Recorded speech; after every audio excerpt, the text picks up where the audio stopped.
Hello. Welcome to the Xirtus.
So there's a king now. You know, that's what's changed this week. Synchronicities, SyncTank. How's it going? I'm Andreas. How's it going, Thomas? How are you? What's going on, man? I'm the Paranoid American. And yeah, although one of the advantages of being in America is that we don't have to care about royalty, but man, everyone does, though. Everyone still cares about it.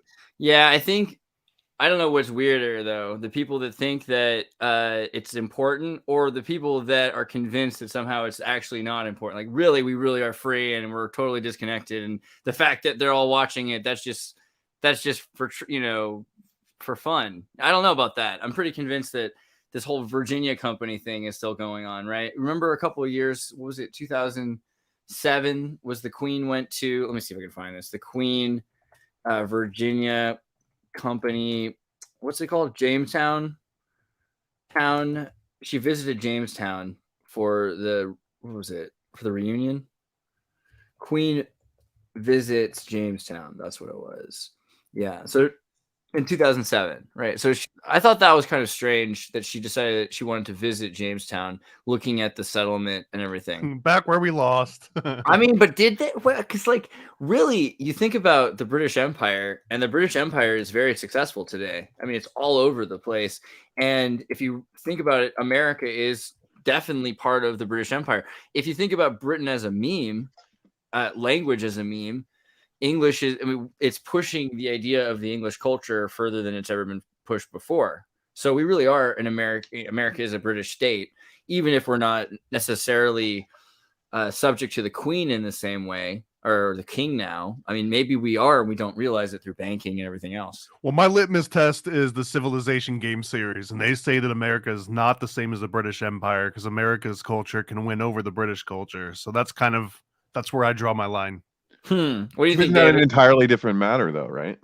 Like, they're two separate issues, are they not? Like, there's the idea of the selling of the corporation, that, like, even like the American flag itself is kind of like an early version of like a corporate flag, like, which you could date that back to the Roman Catholic Church because they kind of instituted the concept of a corporation to begin with, right? Mm-hmm. I mean, also Exactly. British. So is British culture anything different than Roman culture, essentially? That's the thing. Rome's a meme too, and Shakespeare invented English, so we can't even say that Britain's using British culture itself, right? It's using kind of Roman Pax Romana that it's adopted. So who's to say that America is so not British? It seems like it's right. I think that it's there's a general consensus that we're like a colony of Britain. No, it's like we is that yeah, I mean the most puritanical British people that were so British that they needed to go and find like a more puritanical version of Britain, I guess. Right. And so like independence, like we celebrate the independence, but that's all relative, isn't it? Well, you got also Spanish America, right? So there's There's something to this, because looking at Spanish America, the plans that were going on for New Spain and how much Louisiana French purchase, what was going on. America wasn't just British colonies up until maybe 1812 to 1865, because when it swallowed up the South and it said, let's imagine the Confederate banking situation, the North made deals to appropriate the gold from California to pay for a lot of those deals, and trapping California into the federal government through banking systems. So right. So America immediately became this power control, and the only way was because the British government, which were before this, had deals with the South. The Confederates were giving cotton and sugar. They were making deals with the government of the monarchy. The monarchy and the Confederacy were working together. All of a sudden, the monarchy shooed the Confederacy and started working with the North, with the Union. And when that happened, that destroyed the South, and they were able to swallow them up and completely control their sugar, the same way they controlled opium in India. There you go. Doesn't that tie back with something you were talking about recently, Thomas, in regards to opium trade in China? What was the deal there? I can't remember. Well, that was behind the Yale Skull and Bones founding, but it wasn't just Yale, and it was pretty much all of major academia. Dude, I brought that up to my boss, and that's like his family line. Like his family line connects to that. And really? The Russell Trust family? So he was talking about the Yale. When they built Yale, and how his family was so involved in that. And so he was like, basically he said he wasn't aware of that, but that he was like, that wouldn't surprise me at all. It's just one of those things that sounds so true you almost don't even need to bother to look it up. Sorry. Wow. So I found this article talking about the Astor family and Forbes family, Russell family, Delano family, all these families that Perkins, they made their money off the opiate wars. And it's also interesting when you think about Titanic, we talked about before, because Astor was on the Titanic. But the connection to modern day finances through drug cartels and what that means to the entire society, that's what the British Empire did, right? That's what King Charles is trying to say isn't happening anymore, because we've moved on to this Commonwealth system since Thatcher, and yet he's still saying he's relevant. So is he or not? Does the king matter anymore? Where are we at? I don't know, man. I was just watching Russell Brand go off on the coronation, and I check him out every so often, because he's so funny, man. But the shit he was saying, the whole thing felt like such obviously it felt like it was out of the Dark Crystal, the scepter and the whole deal is just so ridiculous and so over the top, I honestly love it. I kind of wish we had something fancy with the scepter and the chair and the some ancient old thing that George Washington sat on this, and his that's what George Washington wanted, this tree stump. And I think what they're doing is, so it's the same game. You told people the queen was useless so that they could consolidate more and more power in the government, because it's really this saturated with democratic mechanism government, so we should be okay. But as they do that, they forget that that's all left in the hands of this person that could take the government back. The queen could always have, but there was it's the queen, she's never gonna. And okay, this is King Charles, he's weak and old, but what about King William, right? What is King William? And isn't that kind of what they're building right now, is this sort of dynamic empire where you have the leader of the cartels and the leader of the free world, right? There's a different type of power that the Queen of England has to other royalty around the world. So I don't know that much about it, but I know that my cousin was telling me that in Sweden, man, the Queen has very little power, and not only that, she's not allowed to even speak on certain topics. So they have there, and when she did relatively recently in the last few years, there was a whole outcry about it. People got pissed. It was the Queen's, stay in your place. She's more like a figurehead. The irony is that being a figurehead in a constitutional monarchy that doesn't have a written constitution is kind of like having a contract with Darth Vader, right? At any point, the contract can change. And you're more likely to give this lady her, because you're assuming she's not going to use the power, because she doesn't have the power. but you're giving that power to the throne, right? So I would say more like Count Dracula than Darth Vader, but yeah, go on.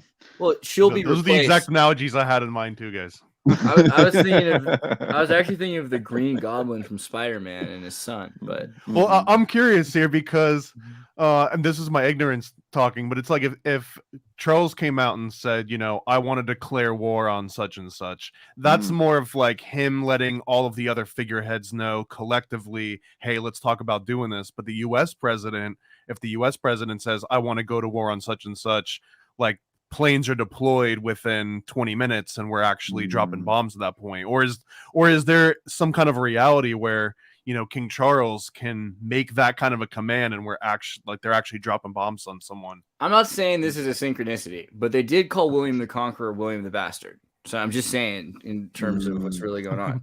But I think that, you know, also the important thing is the Battle of 1066, right? So 1066, the Battle of Hastings, is a pivotal point in British history, because we think of Britain as being this place that's always been British, but it really isn't. It's all these different tribes that are pushing together that spoke different languages. You go there and even this, you can't read the signs because they're written in Old English, right? And so the Battle of Hastings is when the first of these new monarchies that are arriving that are from, the only way you can say you're in charge of England is because your family comes from somewhere else, right? That's to be noble. You're saying your family's from Solomon, and that's from the Holy Land. Oh, right? Yeah, you can't be local. You can't be a native and run the country. It's like launching an indie band, right? You can't perform in your own city. Dude, I've seen some YouTube videos. I don't know the validity of everything, but you know, I was looking at the crown. And I was trying to see, are there 12 gems? Because there's a whole thing around the throne and the crown, that there's this kind of idea assertion that they are connected to the 12 tribes. And so like it's like, why would they even necessarily, like, I don't know, like, why do they even want that? How true is that? Is it like, I don't know. I'm looking now. I'm trying to see. I actually don't know. I mean, that's the other funny thing is it's very much the gauntlet, whatever, right? It's like it's got all the power. It's the power glove. You know, you've got all the different stones from all around the world. So, I mean, it seems like there's probably at least 12, but I can't be sure. How many does it say? 1, 2, 3, 4, 5, 6, 7, 8. Maybe. Yeah, I don't know. It's been a while, but I've seen those arguments made for like their 11. attachment to being associated with the 12 tribes and the royalty, and that's just, it seems weird to me. Where's Alex when you need him? 28. Yeah, there's all these numbers floating around. 269 pearls, 17 sapphires, 11 emeralds. Well, you know, 11, 17, because you've got 12 and 18 for. Yeah, actually speaking, where is Alex? Because did you send a message strike, to him? Man? I sent him and Eddie are on strike. Yeah, the writer's strike. There's a union thing, you know. Okay, good. Hopefully they can show up. I know that they're busy, but I did send the link to Alex. So, but he said he was out earlier, so I don't know if he's gonna make it. And also, we did things an hour earlier because I am doing the Low Value Mail show with Danny Polshchuk in a bit. But hopefully we'll get back to numbers. Okay, British reset. I feel like this is the economic reset because also they're going to not put his face on money, right? They're waiting till William. And so that's another, like, the idea of William money seems world money. William's going to be world money. That's going to be the new international reset token that they're William talking coin. about. William coin. I think that Billy coin, that could be what it is. I expect that to be very soon. So I don't know. What do you think about a world economy immediately coming after this? Because you're seeing the dollar fall. I kind of skipped. Let me see if I can find, where's the one? Here it is. The real title of the episode. Well, just imagine like the FOMO that would be involved in a Nash, internationally endorsed cryptocurrency. Like right now, the FOMO is on these little altcoins where it's like, oh, this, small firm in China put together this coin that does these like interesting things. But if the selling pitch is like, get in on this now because this is going to be the future world currency brought to you by all the world governments. But I wonder if they're just going to wait for like some small altcoin to pitch themselves as that thing. And then like the governments themselves latch on in their own version of FOMO to make that the backing for the finance. You know what I mean? It feels like there couldn't be any like real good planning that goes into it because there never is. I'm fully relieved because it's that moment where you're like, where's Alex? We're all going to die. Hello. We're looking at numbers and we're like, without Alex, we're all in peril. Yes. Let me go back. First thing was, let's just look at the crown jewels of the crown, right? So we're talking about the crown, and supernatural as it is, it does have some serious numbers here: 17 and 11 sapphires and emeralds, 269 pearls, 2,868 diamonds. Do you have thoughts on these numbers by any chance? Well, 17 is a big one. 11's a big one. The other ones don't ring any bells, but I could do some calculating to suss out a 237 or whatever. But 17 is like, I associate it with 153 because the first 17 digits add up to 153. And it's sort of like they're basically like energetically linked. So that's kind of, I mean, anyone will tell you that, Knowles or whatever, the 17, Heaven 17 for Right. It's all in Kubrick. It's just everywhere. And 17 for Apollo 18. 17 Apollo missions. Because 17 is 0 and 18 is the 3 6s. It's the holy number, right? The most valuable. 17. The thing about the Penrose tiling, where you have like wallpaper, whatever, that's like a repeating fractal, like you can have, there's like 17 is like the limit of how many different sections in the Penrose tiling. I think it's so it sort of represents a sort of limit. Are there standard ways to incorporate color into Gematria, or like calculating numbers and letters? Well, you could argue that we're looking at a purple crown here, right? So like Right. purple is associated with the middle pillar, it being I think that's actually a Freemasonic thing. I don't know if that's actually anything traditional to that per se, but there's just that idea, that basic idea that you have red and blue as Joachim and Boaz, and so the middle pillar becomes purple, associated with Sirius. You know the whole Who you talk to? backstory, right? With purple, that it was from Tarian snails, sea snails, and so that's why it's from a very rare snail from a difficult to reach part of Tar. And one was red and one was blue, essentially, and that when you combined the two most like rare versions of it, that you would get almost like a pitch black version of purple, and that was the most laborious to create. And there was also, I'm pretty sure, I'm not making this part up, but there was like something written into the law at the time that if your husband worked at creating this version of this purple pigment from these snails, that you could divorce him without contest, because apparently it left you just smelling nonstop, like 24/7. You would just smell of putricide all the time. So it was baked into their laws. That makes perfect sense, and I actually totally support that kind of thing. It's up there with like if your husband refuses to have sex with you, that you have the right to divorce, like in Jewish law or whatever. It's like, yeah, you got certain things that you got to do as a husband. One of them is that you just can't smell awful all the time, But then they started producing synthetic purples, and so then it became like a common color in the 1800s. I mean, that's the thing. I think that we're going to see something also with William. Do you have any thoughts on like William? Because I feel like there's a sync just with, King William. I think he's coming. What do you think? Look at Subliminal Synchrosphere. If that blog still exists, that's an incredible resource of just like crazy connections. Yeah. What did I just see? That I liked is that his coronation, King Charles' coronation, happened, and I checked this, and it's true. 6 months, 6 weeks, and 6 days after Queen Elizabeth's funeral, which pretty good, pretty funny, cheeky there by the royals. This website or this blog is so dense that I don't know if you'd be able to find that particular one, but he talks about the solstices, all these celestial events having to do with royal events, and how consistent they manage to be in that way. So there's all kinds of stuff. But yeah, Moro Adachi's usually good for that too. Yeah, this guy's from Ireland, actually. He goes by Horse Leather Fat as a Philip K. Dick reference. I don't know his actual name, but he's just wrote these very extensive blogs, and a lot of it ties in with royal stuff. It's worth looking at. Whatever.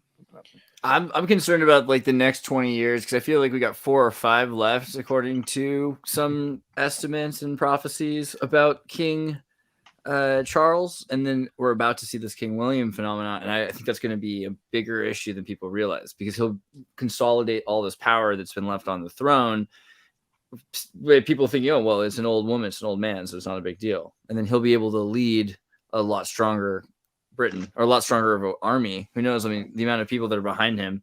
And that could be like the beginning of the authoritarian state, which has all been consolidated by BlackRock and et cetera, Vanguard. People are already like venerating his wife. I can't ever remember, keep their names straight, but yeah, and how elegant she looked and how queenly she seems, and it's like and it reverberates because you just see other people repeat the exact same thing too, like soon after. That's like the official. And I just, on that picture really quick, I just wanted to point out that I trusted it's a real picture, but man, like all of the fingers together, and like the Charles and William both hang fingers and fingers. This just screams of like bad AI generation. That's like usually the dead giveaway is like weird looking. Those hands, right? Yeah. Yeah. Extra fingers. Right yeah, there was a couple extra fingers in there, maybe. Wait a second. The six-fingered man. I don't know. Yeah. He's too skexy for his crown there. God. All right. Well, so the thing is, we're talking about that money situation. Let me jump to where is it at? Yeah, we were talking about cryptocurrency when I started, so I have thoughts on that. I don't remember, were we? But go ahead, because that's also important. You don't have to. No, I mean the William coin. Billy coin. Yeah, because I think that is going to play into this. But yeah, go. What were you thinking? Billy coin. William, I think King William. When we get to an international currency, right? It's going to, because they don't put the face of King Charles on the next notes. They're waiting a few years, and I think they're waiting for King William. And when William's there, we're going to have to decide between the petrodollar and the Brickus coin. And I think that it's really going to be this Rothschild British Jesuit third thing that they're, to replace the first, right? Well, to me, it's going to be Bitcoin. Yeah. And they can't do anything about it. So why? So what? I mean, I love Bitcoin. I always have. Look at me. I'm wearing a QR code. Why do you think Bitcoin's going to work? Like, whoa, man. Well, it is working. I mean, it's gotten this far, and it's not really. It's just the way it's distributed globally. The way it's set up, it's like specifically created to fix this problem of centrally controlled money. And so they can try to introduce things like right now, there's a big controversy that they're spamming the network with monkey JPEGs and NFTs in order to drive the price of transacting on the network up. Mostly on Ethereum, though, right? Like that's it used to be, but now they're switching it over to Bitcoin. Oh dear, they're trying. Hey, I want you guys to tell me if I'm ignorant on something, just because I can't help but speculate on something that I know is a phenomenon that exists, and I wonder if it applies to Bitcoin and all this digital currency stuff. So, like, to me, what it looks like, and this might be my jump to conclusions, Matt, is that there's kind of like these conditioning. Like kind of like social engineering things. So it's like this is very much associated with like this is like something that people can do. This is something that we can, that's for us. And just knowing the tendency of what occurs, like my fear would be that somehow we could build that momentum, and as soon as it really takes off, that's when we would see it get hijacked, or that some other form would get established, and here we are in this position where they could just kind of like transfer everything over. I don't know. I don't know the language. That's exactly my concern. I think it's happened a few times over. So Bitcoin, first off, you have to imagine the idea of Samsung, Toshiba, Nakamichi, Motorola. That the idea of Satoshi Nakamoto is really the Moore's law, right? So Moore's law says that technology will continue to duplicate in size, because if you're printing a chip and you have a higher resolution, next year you can duplicate that chip double in the space because half the size, then you can have an exponential growth. And that there's a certain point where atoms will be too close to each other to be able to do that. So there's a curve that you're reaching, but that also ensures that the curve is reached, because the way to produce more of these blockchain contracts is to have a calculator that's powerful enough to do it. So you have to keep building in order to make a more and more powerful contract making machine. And then people are bidding to be the one to make that token lottery win, and they can actually have some of the crypto. The problem is you've got twofold. One, the governments, the other banking system. So banking systems like UBS Financial have built their own cryptocurrencies. And then you've got governments which have involved themselves. Actually, throw in the third, which is CIA-controlled media or any kind of propaganda, because then you've got things where the price can be controlled by Ponzi scheme. People will raise and drop the prices, and you have these extreme Bitcoin price drops, which are actually, I wish I could show you some of the times where they're just. It's like 90% drops. I mean, it's a regular thing. It's part of the whole cycle. These are mechanical drops, though, from when banks are trying to drop it down because they're putting billions. Yeah, I mean, the price is being manipulated constantly, and it has been since it started. I mean, that's the thing. Right. But the thing is, like, it's the closest thing to the Philosopher's Stone that we've achieved as a human race. It's like living digital energy network that but isn't like that an organic? It's like literally like an organism in cyberspace. This is the movie Pi now.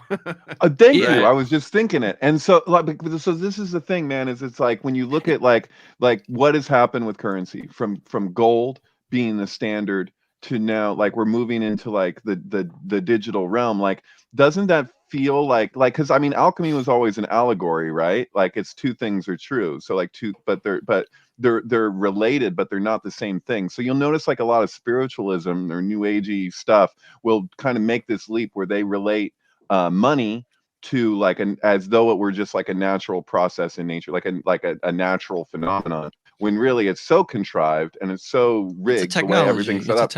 Right, but it's the thing is like when we talk about like the Philosopher's Stone, I can't help but be like, well, maybe it's a cathodic mirror of what that points to.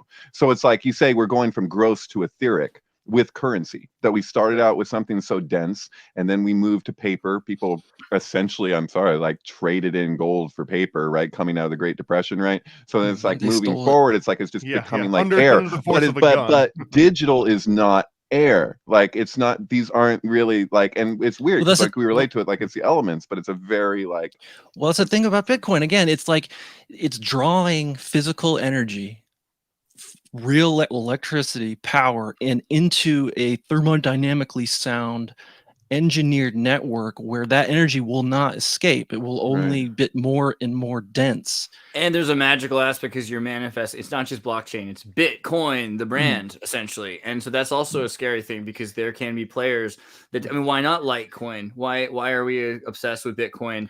It's because it's Bitcoin and it's the same blockchain. We could use that blockchain to make an alternative. Well, I mean, it's that, but it's also because the Bitcoin network has 500 quintillion hashes per second going on right now. And Litecoin has like a fraction of that. So the security is, well, yeah, because Bitcoin was the first one. It fixed it's the thing that solved the problem, and everything else is just an imitation. So but there's ways. So the reason that it doesn't need to be an imitation is that there can be forking events, and this is the thing that we've seen with Bitcoin, where Bitcoin's been forked and people have had to make choices over what network they're following. I mean, I think that, which was all scams, like and attacks, and that, like, again, like this is, to me, I see this as World War III playing out on the internet financially. Like this is a really quite a revolutionary technology that's like, and the whole question of who invented it and Satoshi Nakamoto is amazing too, and interesting and mysterious. And there's a lot of crypto case stuff about it, that too. And I have theories. One of my favorite theories is that it's actually John Nash, the cryptographer, which, like, I didn't realize that was a theory, but when I started researching him independently and watched A Beautiful Mind, which I'd seen a million times, and learning about him, then I was reading his wiki page, and it's like, oh, he was like a Keynesian, or he was anti-Keynesian economics, and he spent the entire latter half of his career working on quote unquote ideal money. And he was totally influenced by Hayek and all libertarian kind of economics. And he's a fucking visionary cryptographer, game theory specialist who activist. You're tripping me out right now, because I'm just like automatically, I'm like Jennifer Connelly sync thread. So I'm thinking to myself that, like, because she's with Russell Crowe and Noah. She's his wife and Noah. And so I'm thinking of the fucking deluge in relationship to what you're saying. So, and the Bitcoin is the arc, Bitcoin is the financial. Jennifer Connelly terrifies me. There's actually nothing more like Birds kind of, but Jennifer Connelly. Like I look at her and I'm like, why is she in this movie? What did she do? There's another sync thread here too, because both of those movies just mentioned Darren Aronofsky, who also did the movie with Jared Leto that had Jennifer Connelly in it, and he also did Pi. Oh, right. Wow. Yeah, Requiem for a Dream. That was it. Right. And she always walks the end of peers. Look at what the stuff that Will Morgan is doing with Chat GPT. It's the coolest stuff so far that I've seen anybody do with Chat GPT, where he's basically training it to recognize the threads of synchromysticism and to feedback new information regarding it. It's like it's pretty trippy stuff, but he focused entirely on Jennifer Connelly with it. God, He Will, was if you're like, watching, he I had to sent you the pick link somebody. earlier, so you should jump in if you have a chance. We should talk about some Totally. of your AI stuff. But what there's something I wanted to say there is that there's John that Nash. weird thing. So his formula, this guy, that A Beautiful Mind, you're talking John Nash. So his formula that he came up with was actually it's the movie's close to accurate, but it is so ridiculous. I mean, kind of. What? But it was What? no, but the actual formula where when he's talking about the bar and he's got like the blonde and the brunette or whatever, like that was a gay bar. And so, like, this is so irrelevant, but it's interesting nonetheless. Like, he was upset. Like, this man, when this movie came out, because he's like, he's still alive, right? So it's like, he was just like, what the hell, man? All right, like, you can They pretend also, that they also told everybody that he took like anti-schizophrenic meds and that's how he got better or whatever. When in fact, he not at all. You could pretend that the CIA wasn't messing with me. That's fine. But like to say I wasn't gay, that's his limit. That's interesting. The boundaries that this man had. I think he had a lot of complaints, and I don't know They which also one took left precedence. out the anti-Israel stuff, which I thought was. The other his imaginary friend, Paul Bettany, who then later becomes Jarvis, the AI imaginary friend of Tony Stark, basically. Oh shit! Yeah, and he's in general, like he's Mr. Green or whatever. Like he's definitely a real agent. He's not an imaginary person, which is crazy. All right. You guys see The Whale yet? No, I did see The Whale. Yeah. What did you think of it? I thought that if I was like, 15, I don't know, maybe I'd be more into it. I loved it, man. I cried my eyes out. I have no problem sharing that. I was deeply affected by this movie, and I felt like it was the kind of religious film that I really like, because it reminded me of Camus' The Stranger. Like the way that, if you've read that book, like the way he shouts at the priest at the end when he's being put to death and stuff. And it's like how he has like his actual religious moment in the face of like his issues with like the organized religious bullshit. And so like this movie also, it deals with the theme of the prodigal son and the way that his partner was basically like the prodigal son who wasn't welcomed back home. Like he left and it was like he wasn't loved, but then there's the missionary boy, and then he basically fulfills what his partner like didn't. And like it's like and so there's kind of like a sync thing that happens, and it really speaks to how things can be reconciled when it's not even the same. It's not the same person, but it reconciled the issue. That's true. I think the thing though about it was it really felt aimed for someone who, like, for the daughter or for the father. Like if I were if I could sympathize more with either one of those characters, then I would have liked the movie more, instead of looking at it like I try to look at all the characters as like the singular stage. Totally. Like I approach it in a radically different way than most people probably do, because I'm like looking at her name, and she, like, as far as I'm concerned, it's Els. Like she's Shakina. Like, and she is like the mother thinks that she's evil. And then it's like, and the whole thing is really about her, she doesn't even have any drive to want to reconcile these things visibly, but it's still there. It's almost like you're talking about like Darth Vader. It's like, I know there's still good in you kind of thing, but it's a little girl. So it's just like, I don't know. I fucking loved it. I thought it was a great movie. But it's you had mentioned, Alex, your issues around his radical veganism, I guess. Yeah, kind of. But whatever. He's a great filmmaker. He's just you could tell he fetishized filming a giant person eating Costco pizzas in a pile. That was right. Well, it's because his partner was starving himself, so he's feeding his partner through the whole thing. So it's very rare that I see a movie address sublimation in such a direct way, and that's what really moved me about it more than anything else. Is just that phenomenon that he's sorry all the time, because he's doing this thing, but he's like it's a drive that he's trying to bring his friend back to life, basically, or to have his friend survive. And so I do recommend it. I think he's right. I think we all need to watch movies after David talks about them because it's the opposite of a spoiler. You know what And I then mean? on the meta side of it, it's like Brendan Fraser, he got his ass groped to the point where the producer, big Hollywood producer, tried to stick his finger in his ass. And what basically it's kind of like what Dave Chappelle talks about with the book Pimp, you know, where it's like there's this kind of like attitude that exists in Hollywood where it's like they basically own these people, like they own their like physical beings. And it's like Dave Chappelle had to supposedly, this is his story, is that he liberated himself in such a way by not taking the deal where it's like he would have lost theoretically he would have lost his voice. Like he wouldn't have been able to say what he wants to say anymore because they would own his ass, like literally. And like that for you know, Brendan Fraser to like come back with this, like, and I guess he's going to be in a Scorsese film that's coming up. Like, oh yeah, he's rocking. He's like, kind of this is his John Travolta Pulp Fiction comeback, so to speak.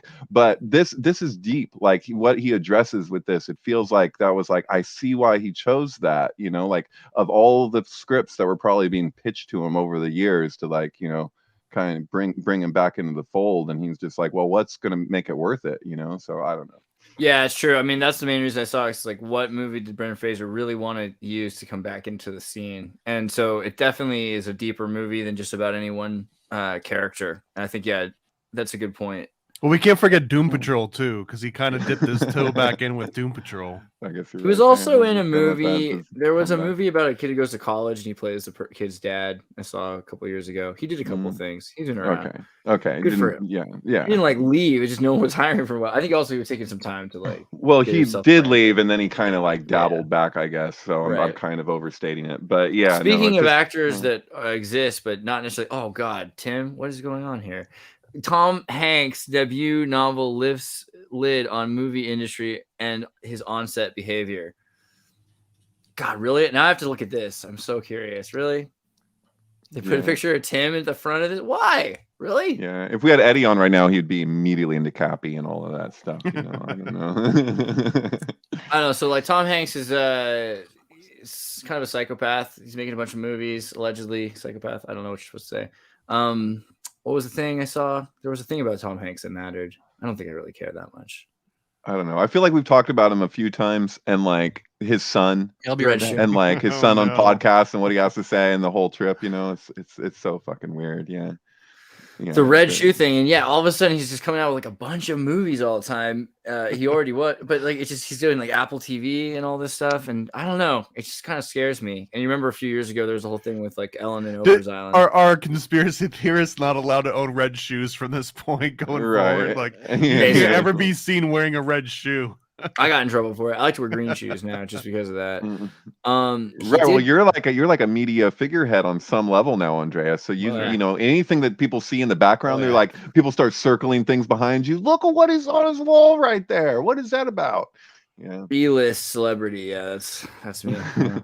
How about Russia? I care more. I can't pretend to care about Tom Hanks. But Russia, except for numbers, if we had something. But Russia, they had the victory parade. 237 days remaining to the end of the year, and they only had one tank. Where's the tank picture? All this Whoopi stuff. I lost it. Russia, one tank. There we go. They had just one tank for the victory parade because all the other tanks are in Ukraine. But what a tank! But what a tank! But what a tank! I don't know. So what do you think? It's a very phallic tank. You have to admit. It's usually. I mean, usually the tanks just have like the one little tiny, appendage. But this is like the whole tank is the appendage. This looks like Thomas the Tank. Oh, that's cute. I like it. I mean, so they're talking about the destruction of Russia in the victory speech. So basically, everyone's all out on whatever is about to be this worldwide assault on Russia. Is the way he's framed it. It's Russia against the world now. And is it? I mean, what do you think is about to happen? Because we're just talking about this world economy, and they're trying to build this alternative right here. So they're pulling everybody's money into this other thing. Won't that make it easier to have a reset if we've lost all the East money as well?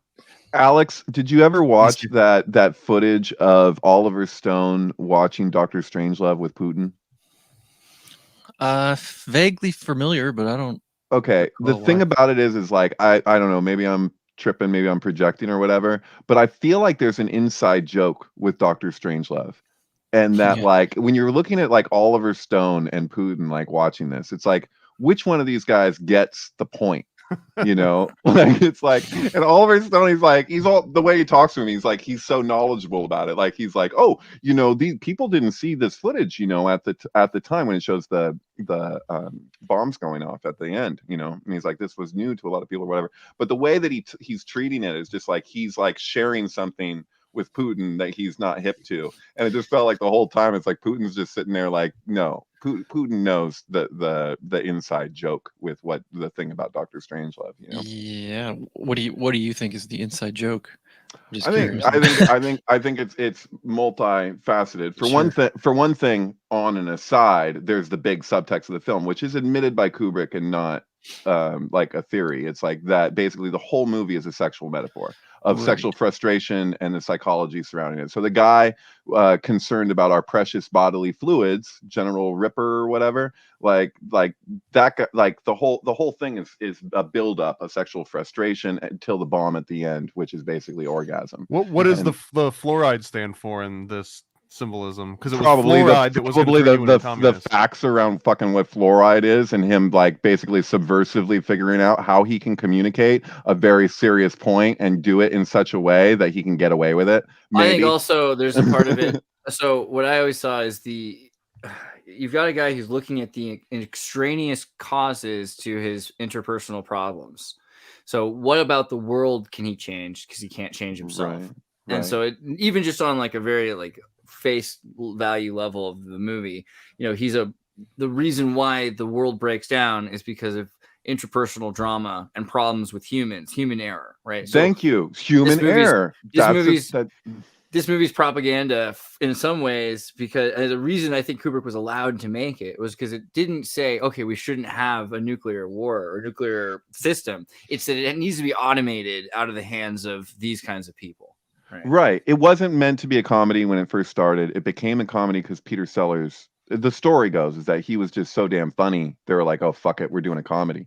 Because all the research that went into it was all serious shit. Like Kubrick researched the hell out of all. And actually there was changes that were made in the U.S. military over this film because it forced them to look at, you know, way, is it possible, like what happens here, like that could happen or whatever. So there was actually protocol changes and things that took place over it. Like, how did you know what our war room resume, right? Wasn't that his resume to get into the Apollo program essentially?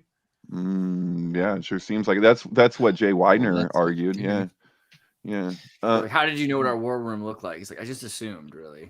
Right, and that's like that. That is actually green. So like he insisted that the table had to be green because he wanted it to be like they were gambling. But you're like, dude, you knew this was going to be a black and white film. So it's stuff like that with Kubrick that was just so interesting and classic, you know. But yeah, and I feel like he says some things when he means more, you know, like to say that the movie is just a sexual metaphor, you know, it's probably not just a sexual metaphor. No, it's not, but it's about psychology, which is like throughout his films you see this kind of like psychoanalytic, like almost dream symbolism that's just like embedded in it to the point that it takes it further than a lot of other filmmakers do with like subtext. It's like the subtext takes the forefront in Kubrick films.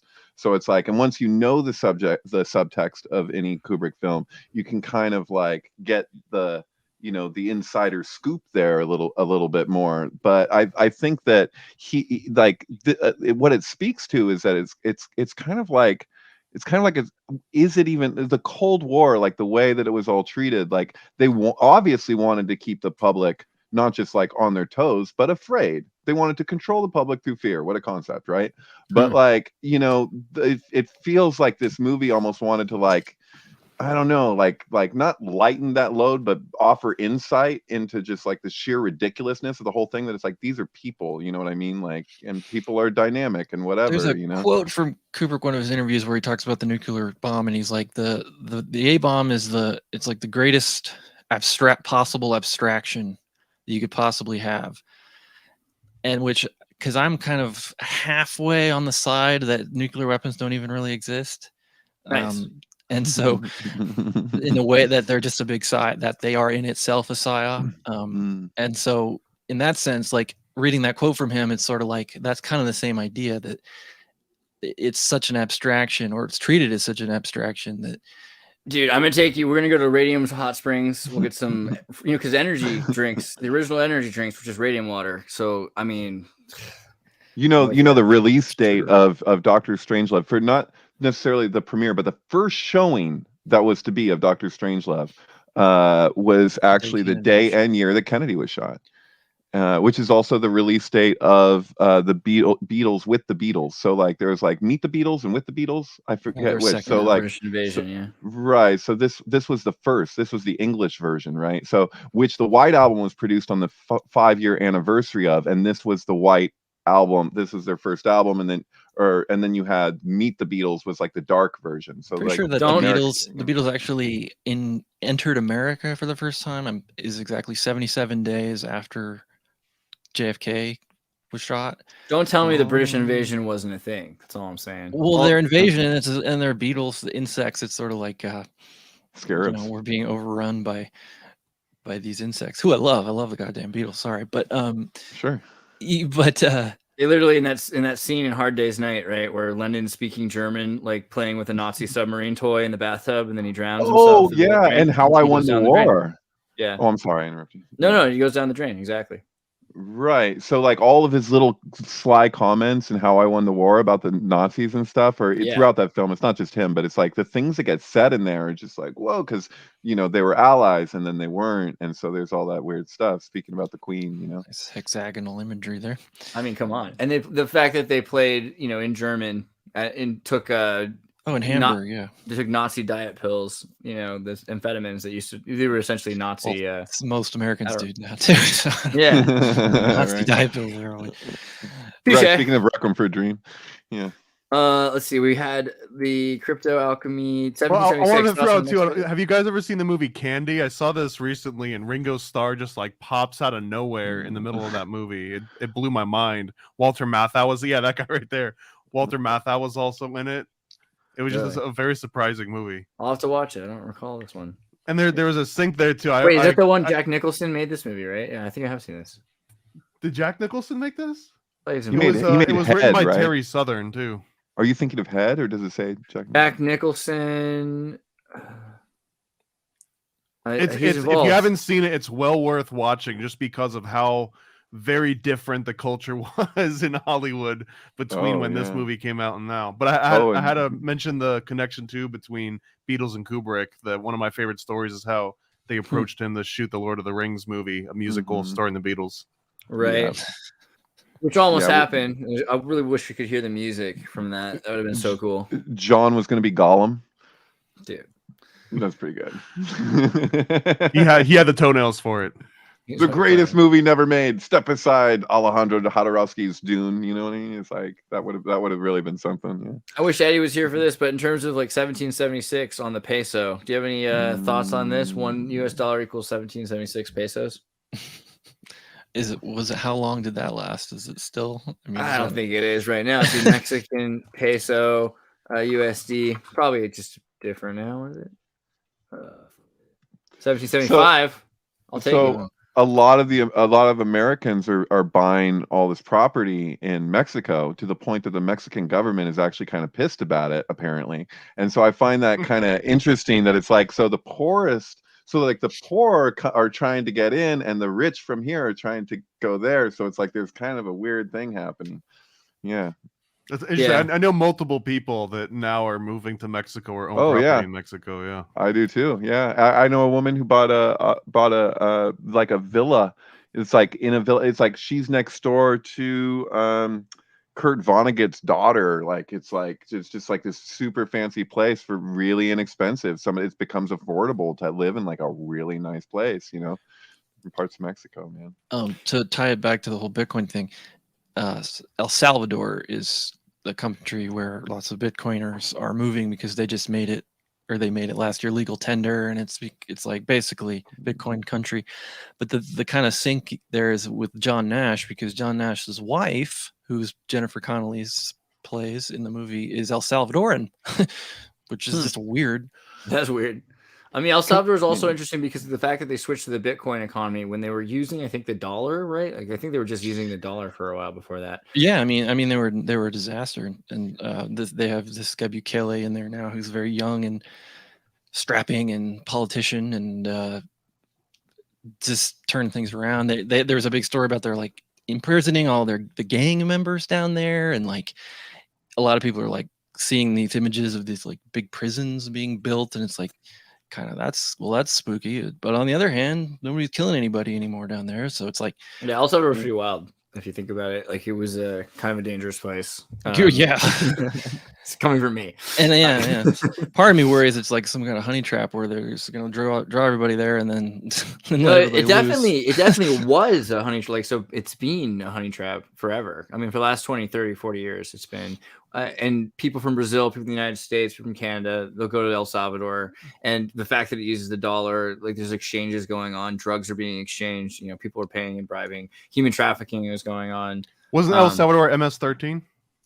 I think is that where they're from originally? Let me see. I don't think originally, but MS-13 originated in Los Angeles, but were they Salvadorian Civil War? Right, members were deported from El Salvador. Correct. There you go. Right. That was the ones that upped the rest. Like they gave everyone like 100 XP once they started moving into LA and training them how to do like. Well, who trained El Salvador though? Right, because you had the CIA in El Salvador and Honduras during Operation Condor. Right, so it's a big Ouroboros of CIA training. Yeah, it was 9 to 10,000 screams. Right, sorry. It's a relative thing to say to own property in a lot of places. So I'm just looking at the comments and I just want to respond that it's just like there you risk just like basically losing the place that you considered your own. You know, that's happened at different, what was that? It wasn't Costa Rica, was it? Like a lot of people are buying places in Costa Rica, including my housemate's father. But you know, you can do that, but there's always that risk that they could just take it from you, you know, at some point, you know. Governments like to do that. Mm-hmm. And you still have to pay property taxes on that kind of stuff too. So that's the thing. You're just leasing it at the end of the day, no matter what you want to call it, right? That's what I want to say. I want to say that when I say own, it's a little misleading. It's more of like you're leasing a business. You know, do you own the property? You know, at least in Hawaii, they're a little more direct about it, right? You actually lease like a plot of land for like 90 years or something. Right, and then it's hilarious because all the people move to Hawaii, and then it takes them like 5 to 10 years before they have a real problem with people moving to Hawaii, and they're like, "Oh, these fucking white people." Oh, these God. Whoopi Goldberg farted. What do you think? So, whoops. So, whoops. That was a. Have you thought about becoming a newsie? That's a headline. But you know, I think about this only because Whoopi Goldberg got in trouble for saying something about the Holocaust, right? And that David got taken off of Facebook, or I forget the whole thing how it went down. Yeah. But we could reminisce for a moment on Whoopi Goldberg. Yeah, Whoopi took me out because I think what it wasn't just everything that was said. It was that I was copy pasting something a friend in Israel shared, but it was that he said I stand with Whoopi, laughing out loud. And it was like, I think at that moment, it was just Israel, so charged. Right? It was like, yeah, you know, yeah. But what was the deal again? So she had said something about, and this has really started her decline. Like, honestly, they've been trying to get rid of her since this, you know, and this is, she said, and so I'm kind of interested to hear what she said for last year. She had to know that they've been trying to get rid of her since she said that. And, you know, she's been probably loose cannon on the show a bunch. Everyone's always like, what did Whoopi, she's not saying what she's supposed to say on The View. I think it's because she's not towing the party line anymore ever since she got in trouble for, and what is it that she said exactly? It was that white people. Yeah, I'm trying to find it. I gotta do a search on Twitter. Has the Daily Wire extended a contract yet? The Holocaust was about man's inhumanity to man and not about race. That's it. Yeah. Thank you. Oh, you found it. I just found it in the New York Times. You know, they're saying one of her co-hosts challenged the assertion, saying the Holocaust was driven by white supremacy. Mrs. Goldberg said, but there are two white groups of people. She added, this is white people doing it to white people. So y'all going to fight amongst yourselves. As she continued to speak, music came on, indicating a commercial break. This actually brings up Definitions of white people are on a confusing. related tangent, but I'm curious on your guys', specifically David or Alex, if you guys got any thoughts on Norman, I think his name is Norman Finkelstein, that wrote The Holocaust Industry, where it's like he was the Jewish guy that wrote the version of what Whoopi Goldberg is saying, but it's kind of like, I'm allowed to say this because Right. I myself am Jewish. Right. I mean, there's always that card. You get a pass, right? Well, it's kind of like it's something I've gotten in trouble keep for. My mouth shut. I'll get in trouble for a second because I have a lot of Israeli friends, and I was living in South America. There'd be Israelis who, after serving their forced tour because they're conscripted by the state, then they end up, after I think you're a little shell shocked and you want to go to South America and relax for a minute, and then you'll see Israelis at a bar, and it'll be black Israelis on one side of the bar and white Israelis on the other side of the bar. And I'm not saying everybody in Israel is like this, but I am saying that I saw a lot of racially segregated Israelis when I was in South America.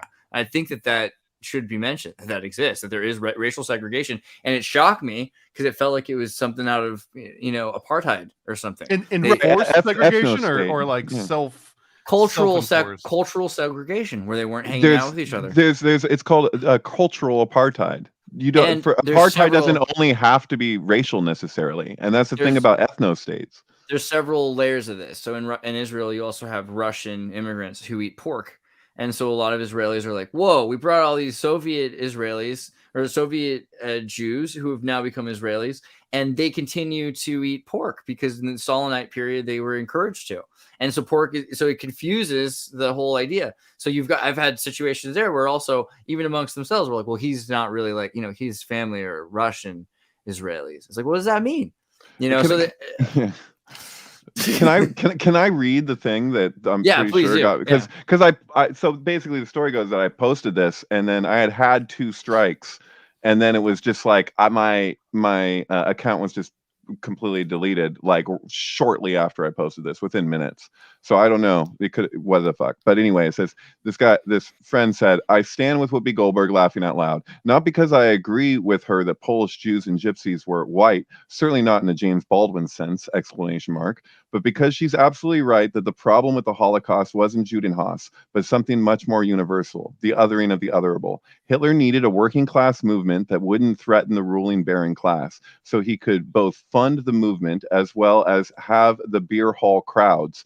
And the Jews were just a convenient as well as traditional way to integrate those two forces, which a proper socialism would otherwise polarize into civil conflict. Nationalist populism instead offers the working class a safe target that the ruling class can embrace the enslavement and ultimate annihilation of. Win-win. Man's inhumanity to man is a sloppy and universalizing way of describing this, a small testament to her success as a celebrity and how much that success blinds her and us to the criticism of the ways blackness globally and domestically parallels Jewishness in historical Europe, as a word for the people who are allowed to exist as long as they behave and are vulnerable to any number of exploitations and abuses as soon as the economy shifts or the ruling classes prefer. American liberalism, corporatist and otherwise, found a better way than Hitler to unite ruling class ambitions with lower class identities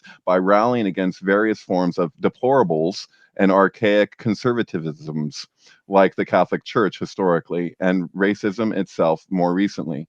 Rather than just entire ethnicities or ideologies, it's just as effective and doesn't burn out as quickly, but is just as composed of convenient vilification dismissal narratives that mask the violence and greed that keep the machines running.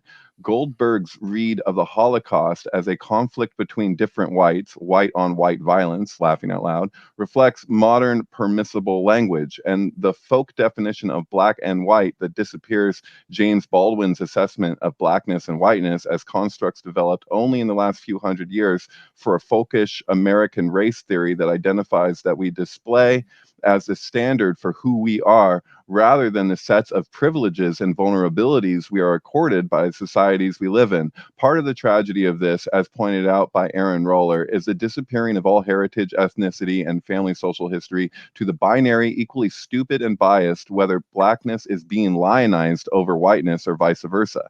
I don't think Whoopi was trying for this binary. It's the water she swims in, and has built a wonderful comedy career navigating within. Why would she easily see past it? That said, and the profoundly trivial nature of the view aside, I stand with her because she really did seem to be trying to say this important, obvious thing. And for some reason, ABC wanted to punish her for even bringing it up, even after she very publicly apologized. Very sus. And not because Jews control the media, not ABC anyway, laughing out loud, but because getting a conversation going about what the Holocaust was actually about really is dangerous for pop media vehicles built on knowing that the Holocaust was over there, rather than say the nature of the American prison system, drug prohibition, and border policy, slow burn detention camps for cheap labor, and easy management of an empire in descent that has never been able to honestly justify itself on moral grounds. So it falls back on manipulative rhetoric and martial swagger. Let's see how long that works for. Thanks for letting me read that. It's just like, I like to be able to share it, because I feel like I put that online. I was like, this is good words. Like, people might disagree with me, and that's fine. But like, I was like, I really resonate with this. And then it's just like, oh, I don't get to share that. And it's like, not only do I not get to share that, I don't get to share anything ever again on your fucking platform, as with, you know. Banishment. You were banished from Facebook for that. Yeah, That's I mean, I could come back and try and get my friends back and rebuild whatever I had going there. But I use Facebook largely as a resource for, like, you could do a key search on your own profile and find anything that you've talked about. And then what started to happen towards the end is I would type in keywords that I looked up hundreds of times, and it just wouldn't show up. So like Zionism, for example, I could type Zionism into a search in my own profile, and I know I've tweeted, I've posted on it so many times, and yet nothing would come up anymore. And I was like, oh, well, fuck you then. Yeah. Anyway, sorry. No, man, Facebook was pretty silly, but you were compromised. They saw it. They knew all of a sudden they couldn't trust you to just like share nice pictures and posts anymore. They knew you were going to share stuff like that.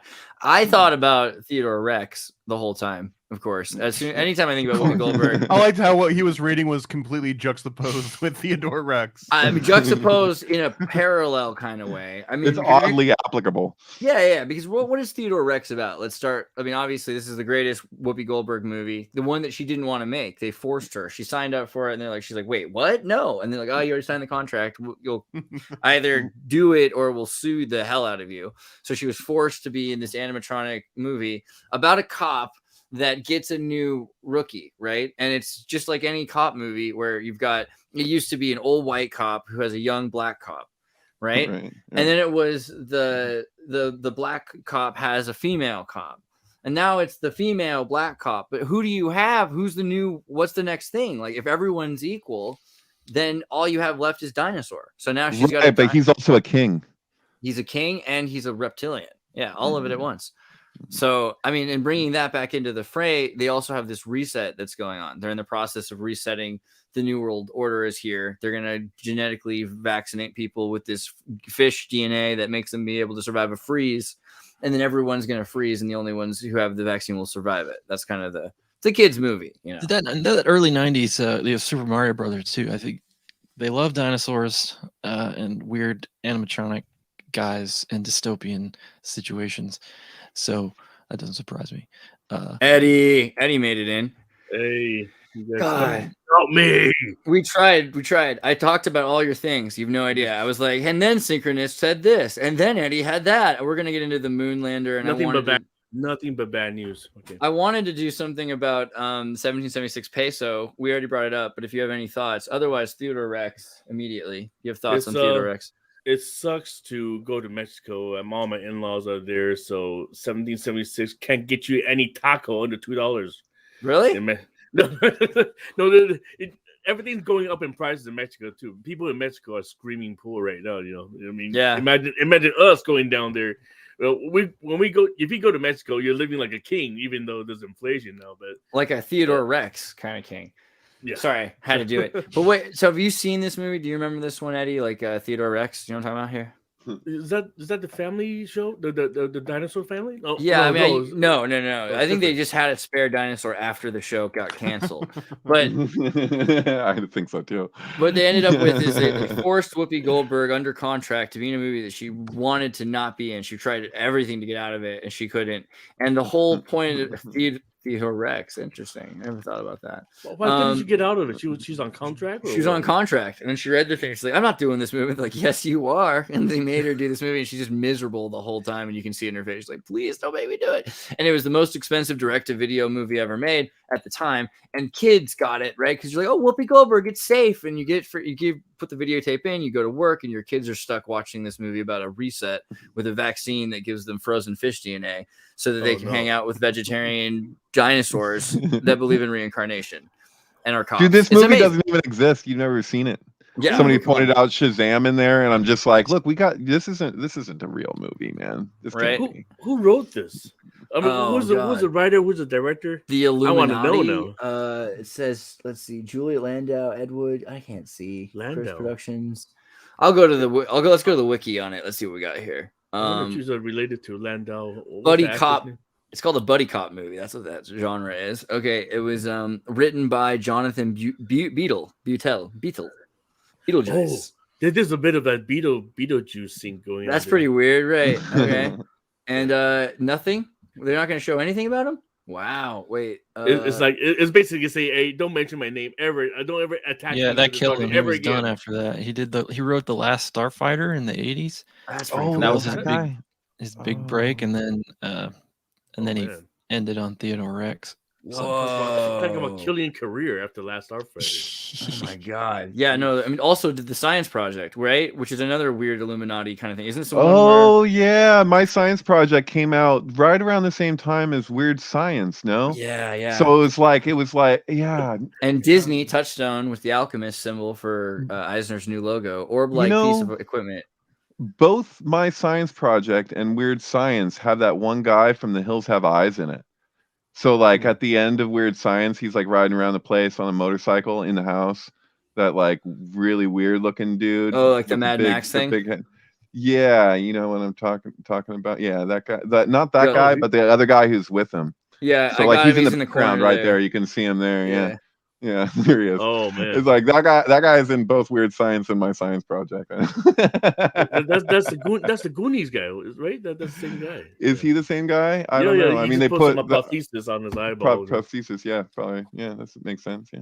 Goonies guy, yeah, of course. Oh, Goonies. It's Sloth. It's not the Goonies guy. It's Sloth. Right. Thank you. Flashback. I don't know. So the other thing was they're all into reincarnation. Like, so the dinosaurs, they want to be cremated, put into some fertilizer pot, and they want to eat salads out of the ground grown from the fertilized dead dinosaurs. And that's like, they're just like, this is what everyone else should do, right? We should all become vegetarians and everything.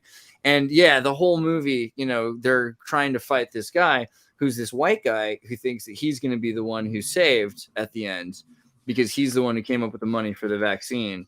But he's not going to be, basically. Like, they've got like some secret ruthless billionaire group that's going to actually reset the world. I don't know. Ever since the I'm sorry, I'm just trying to throw this in there. Ever since the coronation of King Charles, I just kept thinking I'm a reptilian. I mean, right. even what's his name? The conspiracy guy, the British conspiracy guy. What's David Icke? David Icke. I made a post. I forgot what he said, but he was making fun of the situation. But I don't know. Now it seems like there's a like reptile thing going on right now. Totally. I'm glad you guys brought this up, especially Dinosaurs, because just coincidentally, I binged the entire Dinosaurs series. Seasons 1 through 4 over the last like week and a half. Well done. In the background, and I was genuinely impressed by how great the series was at the writing and everything, and I couldn't like the ending of it was so crazy where they actually Robbie wants to become a vegetarian at one point, and then they all accept that potato is God, that they adopt this religion about potatoes, and then they end up killing all of these like plants off, but killing the plants off ends up creating all this like centipede infestation. So then they try to kill all the centipedes off, and then they destroy all of the other plants, and then the world ends. Whoa! No, that's not how it happened at all. That's not how it happens, dude. Yeah, wait. What? I'm with Andreas on this one. Hold on. I just saw this like all right. like Mandela effect, but tell me if I'm missing something. The way I recall it is this.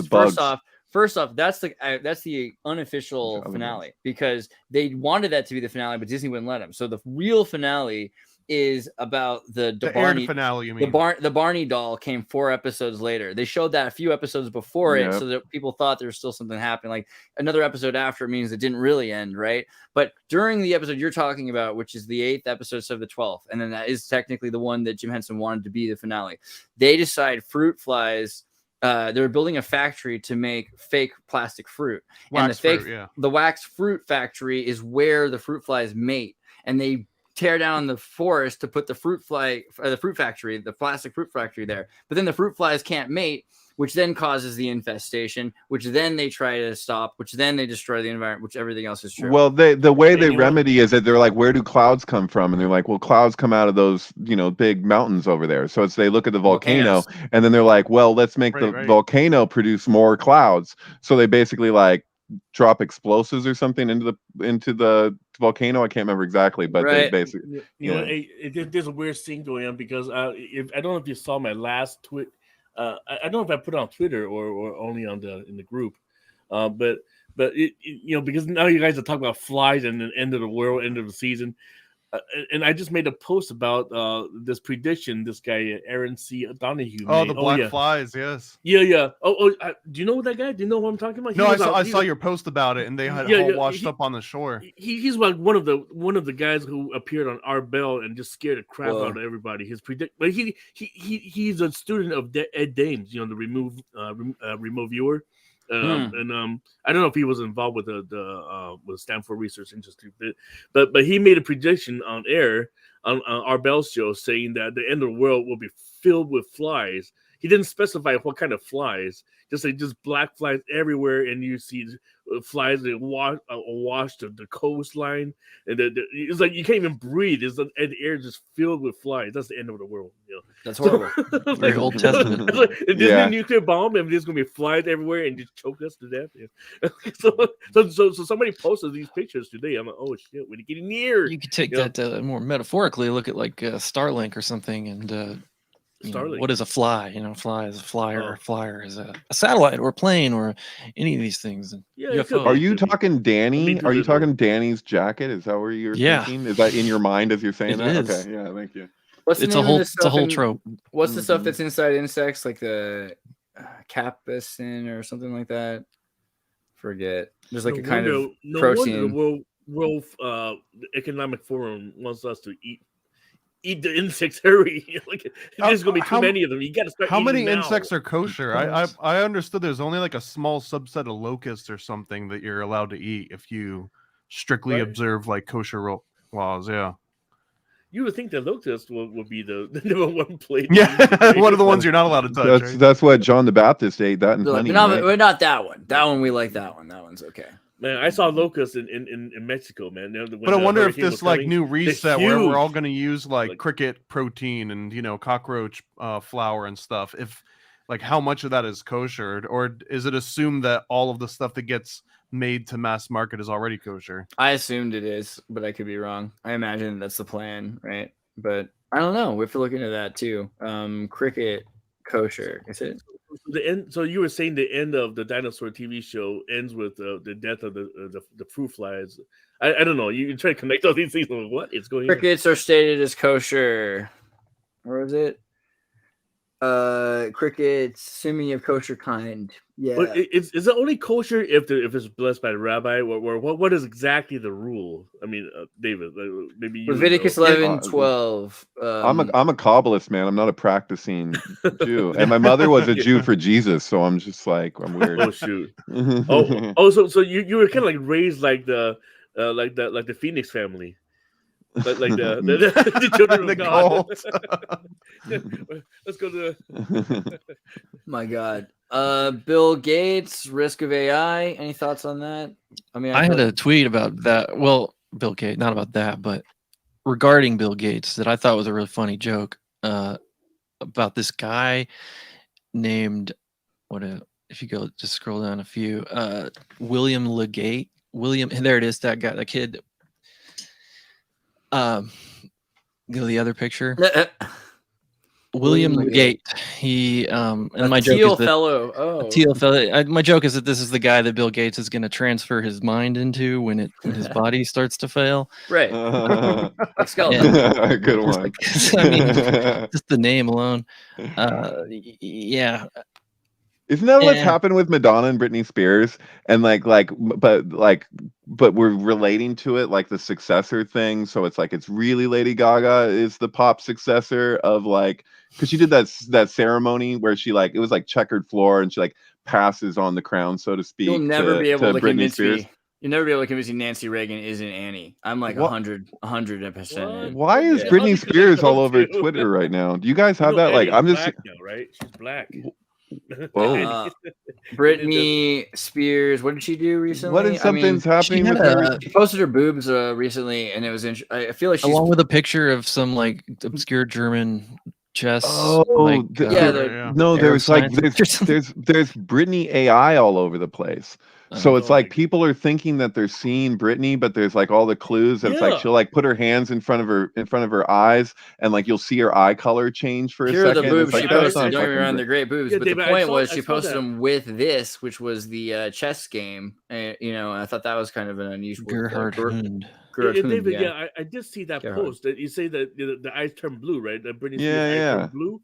So why would there be an imposter of Britney Spears? I don't get it. I mean, no, it's because people want to fucking. Why not? I mean, we do imposter anything. It's like we're playing with AI over here. It's like somebody's just like, no, well, it doesn't have to be that she's dead. Like in the early days of the internet of like fake celebrities, like she was like one of the focus of that. Yeah, she a robot. So now it's still only appropriate that she still is. It's all these Mickey Mouse Club, graduates. So I mean, we did talk about her phone call with Dan Aykroyd, right? Did I mention that?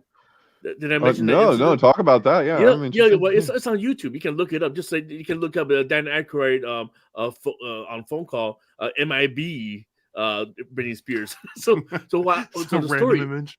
Yeah, what happened was that Dan Aykroyd, he was doing this TV show, like some kind of weird like UFO show that he was like pitching to Sci-Fi Network, and then he was in the middle of the pitch meeting, and then suddenly he got a phone call from Britney Spears, and Britney Spears was trying to invite him to be on MTV or something like that, to be on an award show with him.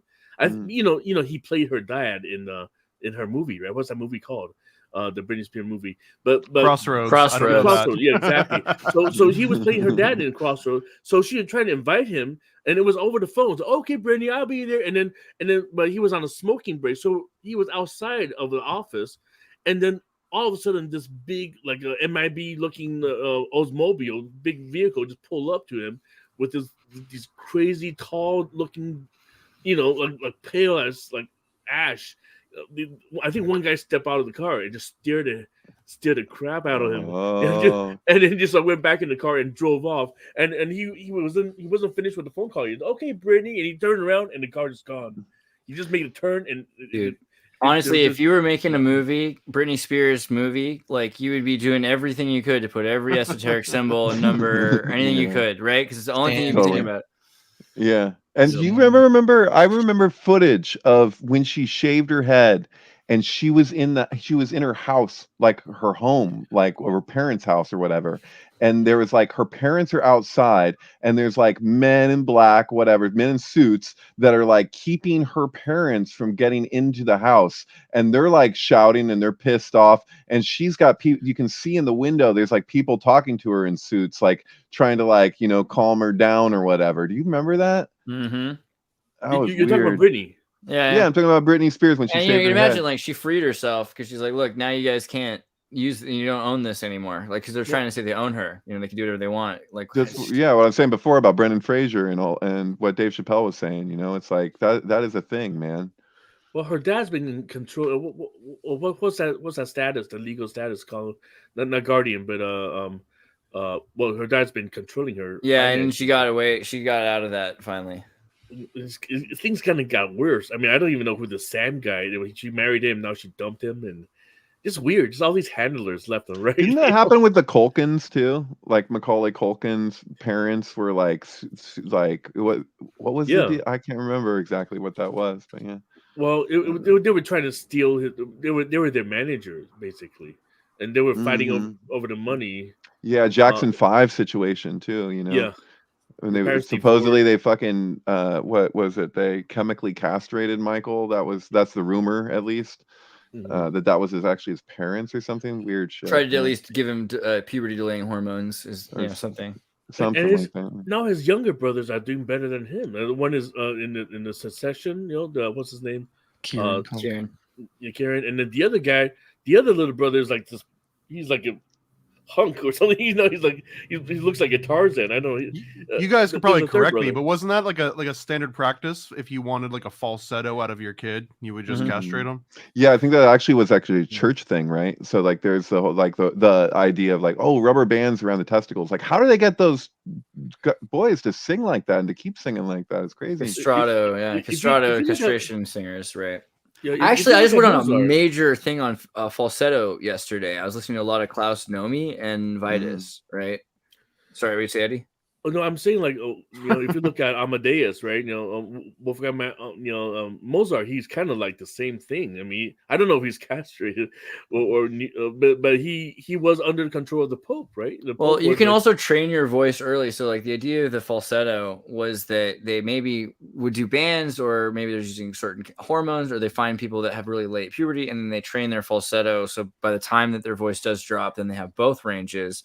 And so falsetto took off, not just because castrato was weird, but because it was better, because you had double the range a lot of the time, or you had better control of the range. But you also would eventually lose some of that range, which is what happened to Michael Jackson, and that's why he always tried to speak in that range and just keep himself in the higher range all the time. Vitus, though, I mean, like, go ahead. That's why it's called falsetto, right? Because they're false. They're like kind of falsifying their sexuality. That guy's amazing, right? I love that guy. Is he Russian? He's Ukrainian. He's I needed to see this. You don't know. I needed to hear that. I love that guy. I love him so much. He kind of reminds me of what's that the Canadian comedy troupe? What's it called? The Boy Next Door? Or what's it called? He reminds me of freedom. When I think of freedom, like as an American, like I feel like I've studied freedom. As a libertine, I feel like I've explored it. Like real freedom came to Russia and Ukraine right after the fall of the Soviet Union, and it just expanded itself until you got to the collapse of freedom, which was the election of Putin. But right before that, you have this peak point where what is freedom? Freedom is how much you can experience, right? And so here's a guy who literally turned himself into an instrument, and he's wearing every shiny thing, and they've got every electronic instrument, and they're on TV. Like they're experiencing all of the freedom, right? This was all the freedom that Russia ever experienced, and there was a final moment of freedom before before the window closed again, before the sun set.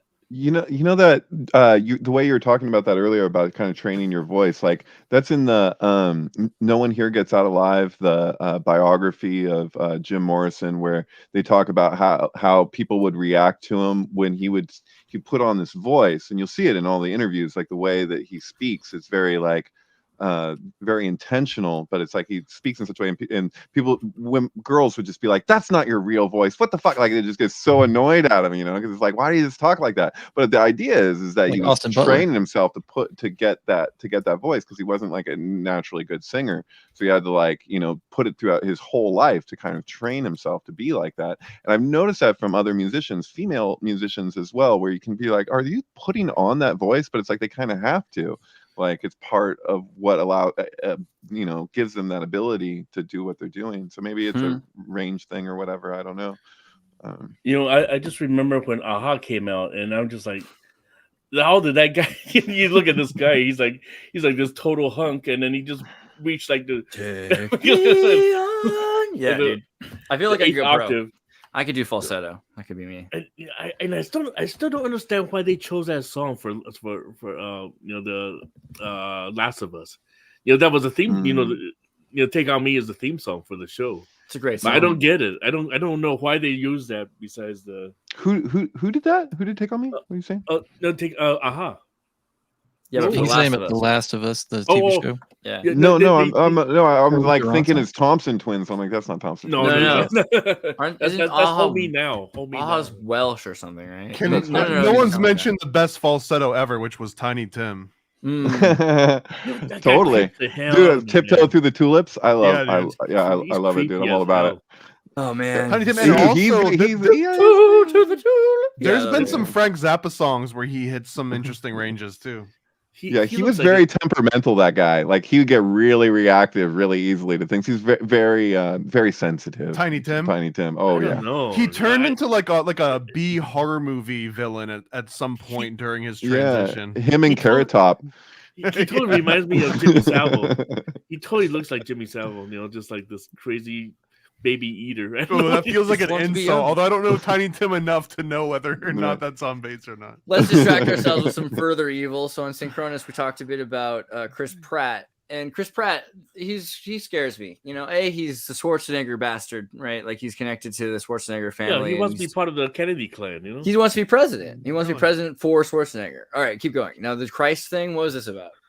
Oh no, well, it just he just trying to say that people were thinking like connecting him to the right wing and this and that, and it's just like he's a conservative Christian, and then, but basically he was I don't know how exactly to quote him, but basically he's saying this happened 2,000 years ago, and if people want to persecute me, I'm like, who, you're Jesus Christ? The way he said it is like, yeah, but what's funny is like he's been persecuted for things that happened more, like what, 15, 20 years ago. Like, he started Tromo, this guy, right? We're talking about the same guy, the Tromeo and Juliet and all of that shit. No. Chris Pratt's guy. Oh, Chris Pratt's in Guardians of the Galaxy. You're talking about He's James not the Gunn, director. Yeah, I thought you were talking about the controversy surrounding James Gunn. I'm sorry. Which I saw that movie last night, and I liked it. Isn't there a video where Chris Pratt apologized in well, Chinese, or is that something else? You saw which movie last night? Tromeo and Juliet? No, Guardians of the Galaxy. Okay. Toxic Avenger. Right. I mean, maybe Chris Pratt's totally chill. I don't know, but like the fact that he's associated with I'm the gonna watch Toxic Avenger 2 tonight. Yeah. God. I just don't like the fact that he kind of just dissed his first child, because his firstborn has like the birth defect, right? Like, oh really? Yeah, there's a lot of like physical ailments, and he dissed his own kid. That's what you call pulling a Lindbergher. This one is not fit for my genetic image. Eddie, I love what you said about Mario, and it made so much sense. Didn't that come out of you in the messages? Like Mario is an AI film. I said that. Like, you said that? One of you guys said that. I love it. Like, I said it to like a few people after I read that, because I was just like, wait a minute, that would make a lot of sense. The whole writer's strike, and if it was that Mario was like an AI, like, even if it's just like the script or whatever, any part of it. And it's just like, wow, if this was a test, this is just so theoretical, but like, if this was a test to see if they could pull off like a movie, whatever percentage of it was AI, and it was like, and it was successful, then it would be like, oh, this is a crux of a point or something. It's like, this is like, everything kind of narrows down to this kind of moment of truth going forward. So it's like, of course that this would correspond to a strike. It's like, yeah, anyway. Yeah. We're so close to that, and in fact, I want to just make a prediction. I'm sure someone's made a million times before, but I think in like the near future, we'll probably see movies, and on the bottom of the poster, it's gonna have like a little like no AI was used in the creation. Right. It's almost like a non-GMO label on all of the media we consume. This is an organic film. Yeah. Actually, I did post. The writer Neil Gaiman, right? He posted on Facebook. He posted the actual contract of the writer's contract. Oh, right. Let me go back to that. Yeah, you maybe want to look into the clause, because the response was just like, we'll get back to you on that. Yeah, the response is just no. Yeah, exactly. Straight up rejected. I don't know if it says like we will have an annual meeting where we'll discuss the new like revelations in technology. Yeah. So regulated use of artificial intelligence on MBA covered projects. AI can't write or rewrite library material, can't be used as source material, and MBA covered material can't be used to train AI was the request, and the AMPTP offers rejected our proposal, countered by offering annual meetings to discuss advancements in technology. Right, there you go.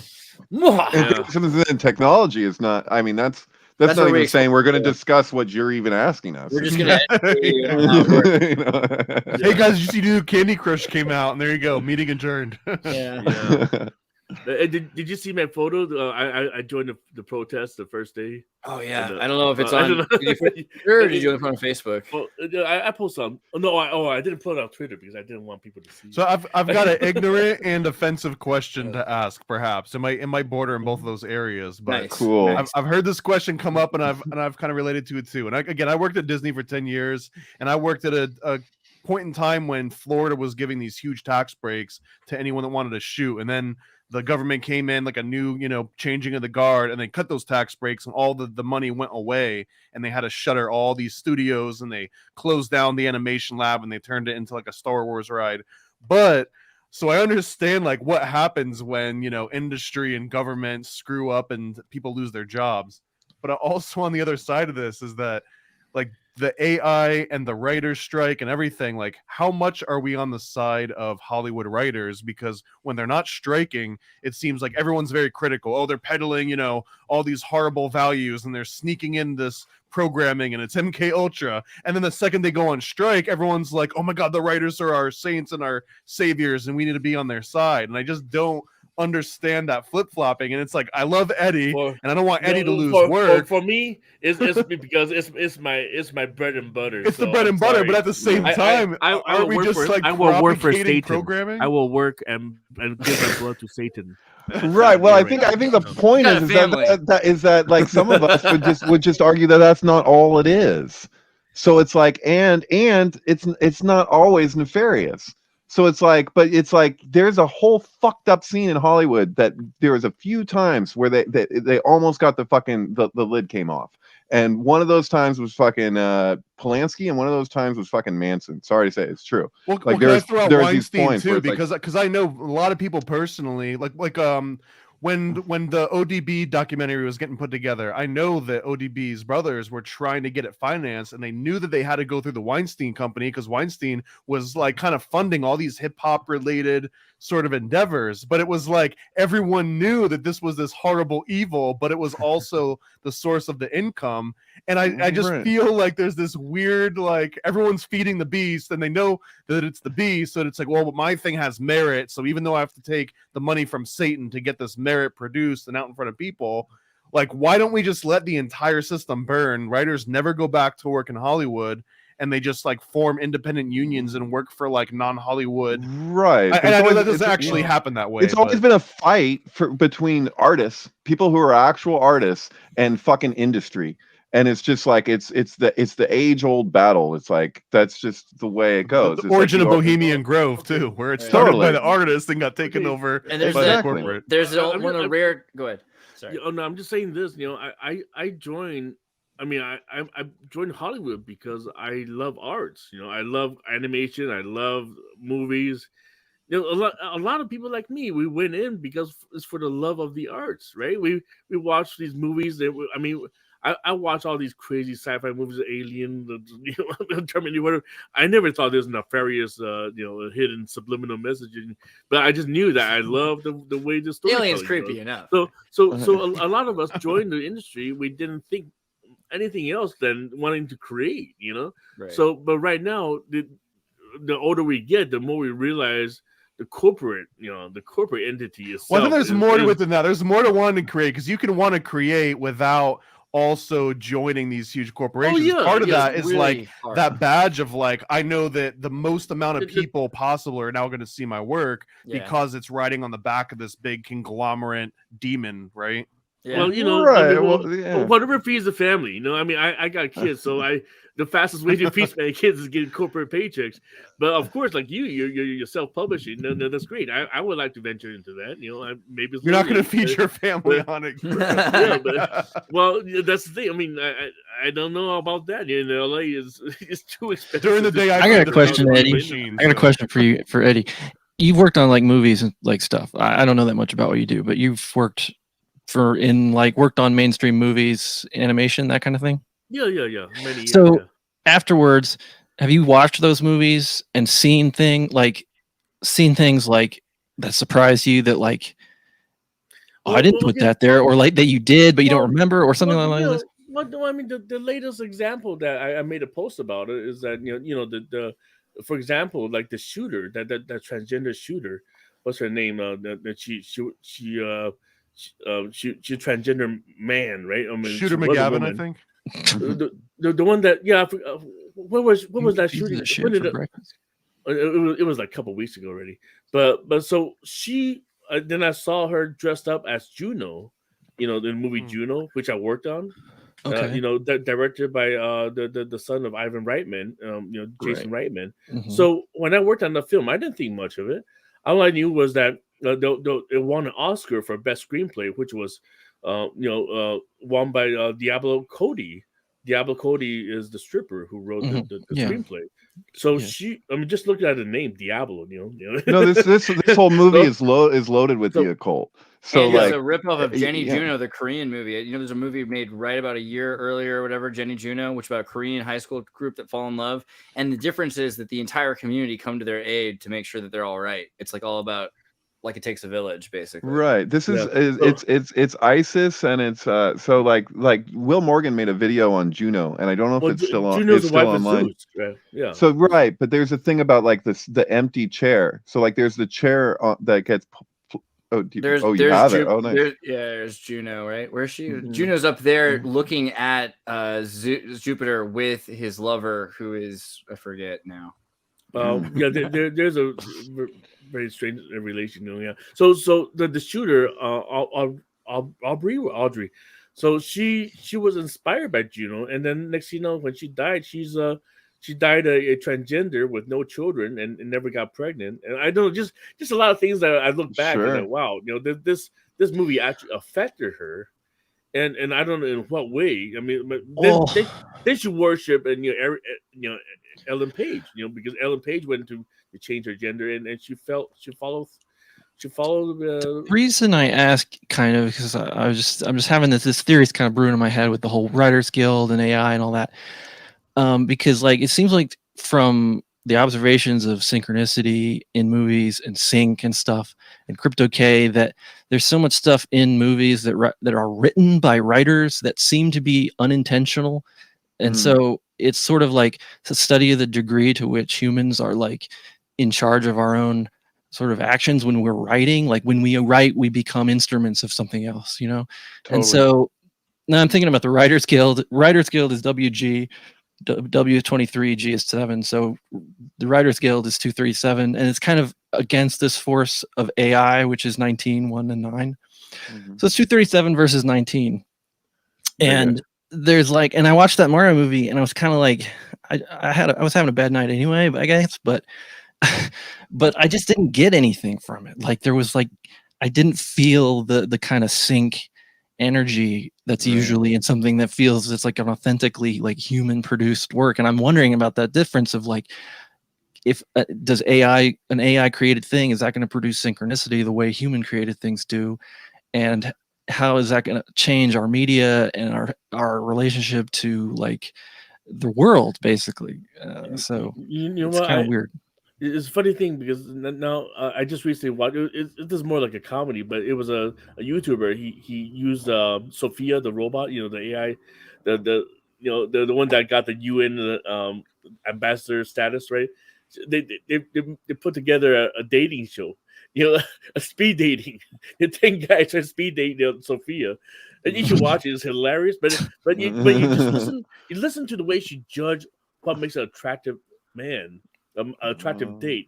Will Smith tried to hit on her. It was kind of horrible. Yeah, but it's just really bizarre how she's still learning. If you know her programming, she's still like the AI learning algorithm. She's picking up on human behavior and human sentiments, but then the way she judged men. And she ended up picking the two of the ugliest men of the 10 boys that were like screwing around, and then she picked. Well, she doesn't actually have to breed with them, like she's still a eugenicist. That was one of the Sophia we're talking jokes. About. One of the guys was suggesting, "Hey, I want to see what's under that skirt," and then she's like, "There's nothing under the skirt." Oh my God, she's terrifying.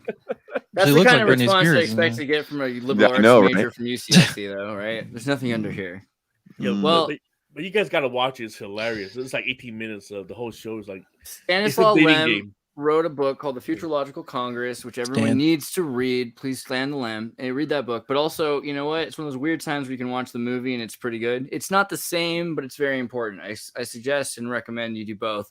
Different things. You can read in a different order or watch it first. It doesn't matter because they're kind of unrelated, but they're similar core point, which is about this corporate structure taking over media. And you've got, what's your name again? Robin Wright. And she's selling her likeness because her son's going deaf and she needs medication money, and the residuals from movies are down. And so what it is you can take this drug where you can be Robin Wright. You can be anybody. You can be a cartoon. You take this drug and you feel like Jesus or Siddhartha or Robin Wright for a while, and then it wears off. But you can go in and everyone's just taking drugs in these giant orgies where they just feel like they're cartoon caricatures of the celebrities, and the celebrities are constantly being made into movies which are AI generated. So she's going down the hall and watching herself in this new action shoot 'em up with Tom Cruise or whatever, and it's all just made. So yeah, I think that's what's coming. We're at a point where it's not just going to be that the media, we watch it, it's that we absorb it, we become it for a while. Like a lot of actors are actually following suit, like for example, like James Earl Jones, he sold his voice basically. He's like, take my voice and run with it. But if you could feel, like, Disney, give me $30 million, I'll retire and just do whatever you want with my AI, synthesize it. If you could feel the thing, you'll get rid of video games, movies, drugs. Like Neuralink's going to replace everything, and part of it will be not just that you're feeling like yourself high, but you feel like another person who feels chemically balanced or whatever, and so you can have their personality and their feelings for a while. You know what? I'm in my union group, right? And then they were talking about AI more and more now, and I keep posting articles. I end up posting a conversation with the ChatGPT. Did you see that one? About I asked ChatGPT about what would happen when Singularity begins, and you can scroll down. It's pretty recent. You should see it pretty quickly. But wait, go back up. It was the one with this one. Yeah. I had a feeling. So I kind of just compare to Mother, the Ripley's talking to Mother. So what do? We cannot fight the alien, but I thought the alien would be the AI. So the question is, what will happen when Singularity begins? So I just quoted this one because there's a whole page you can read it. Say communism without saying communism. Yeah. I like where it says requiring society to adapt and find new ways to distribute wealth to redefine. That doesn't sound like the society that I know. No. But basically, jobs will be eliminated. They have huge disruption with the job market and replace humanity. So, it's becoming a real issue. Read it. Oh, you want to read the whole thing? Okay, read it. It's not that long. Okay. I just read a crazy long thing earlier. Right. Well, you can read your line. You read your line, Eddie. What will happen when Singularity begins? Automation and labor disruption. Advanced AI and robotics could potentially automate many tasks currently performed by humans. This may lead to significant disruptions in the job market, requiring society to adapt and find new ways to distribute wealth, redefine work, and ensure a basic standard of living for all. I don't know. That's the Bitcoin. Yeah. That's the thing that Max Kaiser, if you've ever heard him, has been saying a lot lately, which he's kind of a blowhard, but he's also right a lot of the time, is that Bitcoin is like anti-AI. It's like it's the Bitcoin will require labor. It takes time to produce it, and so the other thing is when you start saying it's the amount of time work becomes. If your dollar is backed by time and you can only get so much time, the corporation can be immortal, but the person realizes soon that you can only get so much time. You can get more money, but you can only get so much time. And so that becomes the new currency in that future. Oh yeah, the amount of labor and hours you have. And also, in terms of the movie, what's it called? In Time, vaccinated futures. Like you be young and immortal up until the vaccine runs out. Right? That's sort of why I talk about Bitcoin as like a philosopher's stone, because it's like it's the best method we've just devised for storing time, which is kind of like built up energy. It's like you're transferring energy into the future. To do that, you have to put it into something that will last and is durable and is scarce. And that I don't really care about Trump's thing. Have you put any thought into who Satoshi? Yeah, we just talked about this before you got here. That my favorite theory is that it was John Nash, the mathematician and cryptographer, That was in A Beautiful Mind. Did you ever see that movie with Russell Crowe? Wait, I thought you were talking about real somebody who's still alive. No, John Nash. No, he's dead. But he may have come up with the underlying ideas behind how the economy would work, and it might have been. So I always thought the NSA had invented it for interagent exchanges internationally, but with the help of MIT scientists and probably under the direction of some plan, from the government, right? The guy Tim Berners-Lee might be involved as well. Dude, can I just say I was looking at this thing? So it's somebody was sharing this, friend of mine, artificial double thought. And so the answer is no, because that's not true. The answer is technically yes, but also not really no. So this is AI. this is Chat GPT being asked, did Rochelle Walensky say, quote, vaccinated people do not carry the virus, don't get sick? And it says, no, Raquel Walensky did not say that, quote, vaccinated people do not carry the virus, don't get sick. While the COVID-19 vaccines are highly effective at preventing severe illness, hospitalization, and death, they are not 100% effective at preventing infection. It is still possible to contract COVID-19 after being vaccinated, although the likelihood of severe illness or hospitalization is greatly reduced. During a press briefing in May 2021, Walensky said, quote, our data from the CDC today suggests that vaccinated people do not carry the virus, don't get sick. But she was referring specifically to the fact that the vaccines are highly effective at preventing transmission of the virus from vaccinated people to others, not to the fact that they provide complete protection against infection. Wow. Did she say, quote, vaccinated people that no, she did not say that, quote. And then she says she did say that, quote, but didn't say that. Yeah, but what? She didn't say it. She just sort of the words came out of her mouth. But I also love how it's touching on the fact that this is like a pharmaceutical Pascal's wager. God. right, exactly. We're speaking of time, we're running out of time. Let me try to get through Indiana Jones time travel. Oh, that's a good subject for the time. Dial of Destiny, we haven't seen it yet, but have you seen the trailer? Do you know what's going on with the new movie? It looks like it's about Indiana Jones time traveling. I made a post on it. It has some weird numerology going on. Definitely this what is it, 59th Avenue? I don't know what 59 has any significance, but a lot of shots with 59.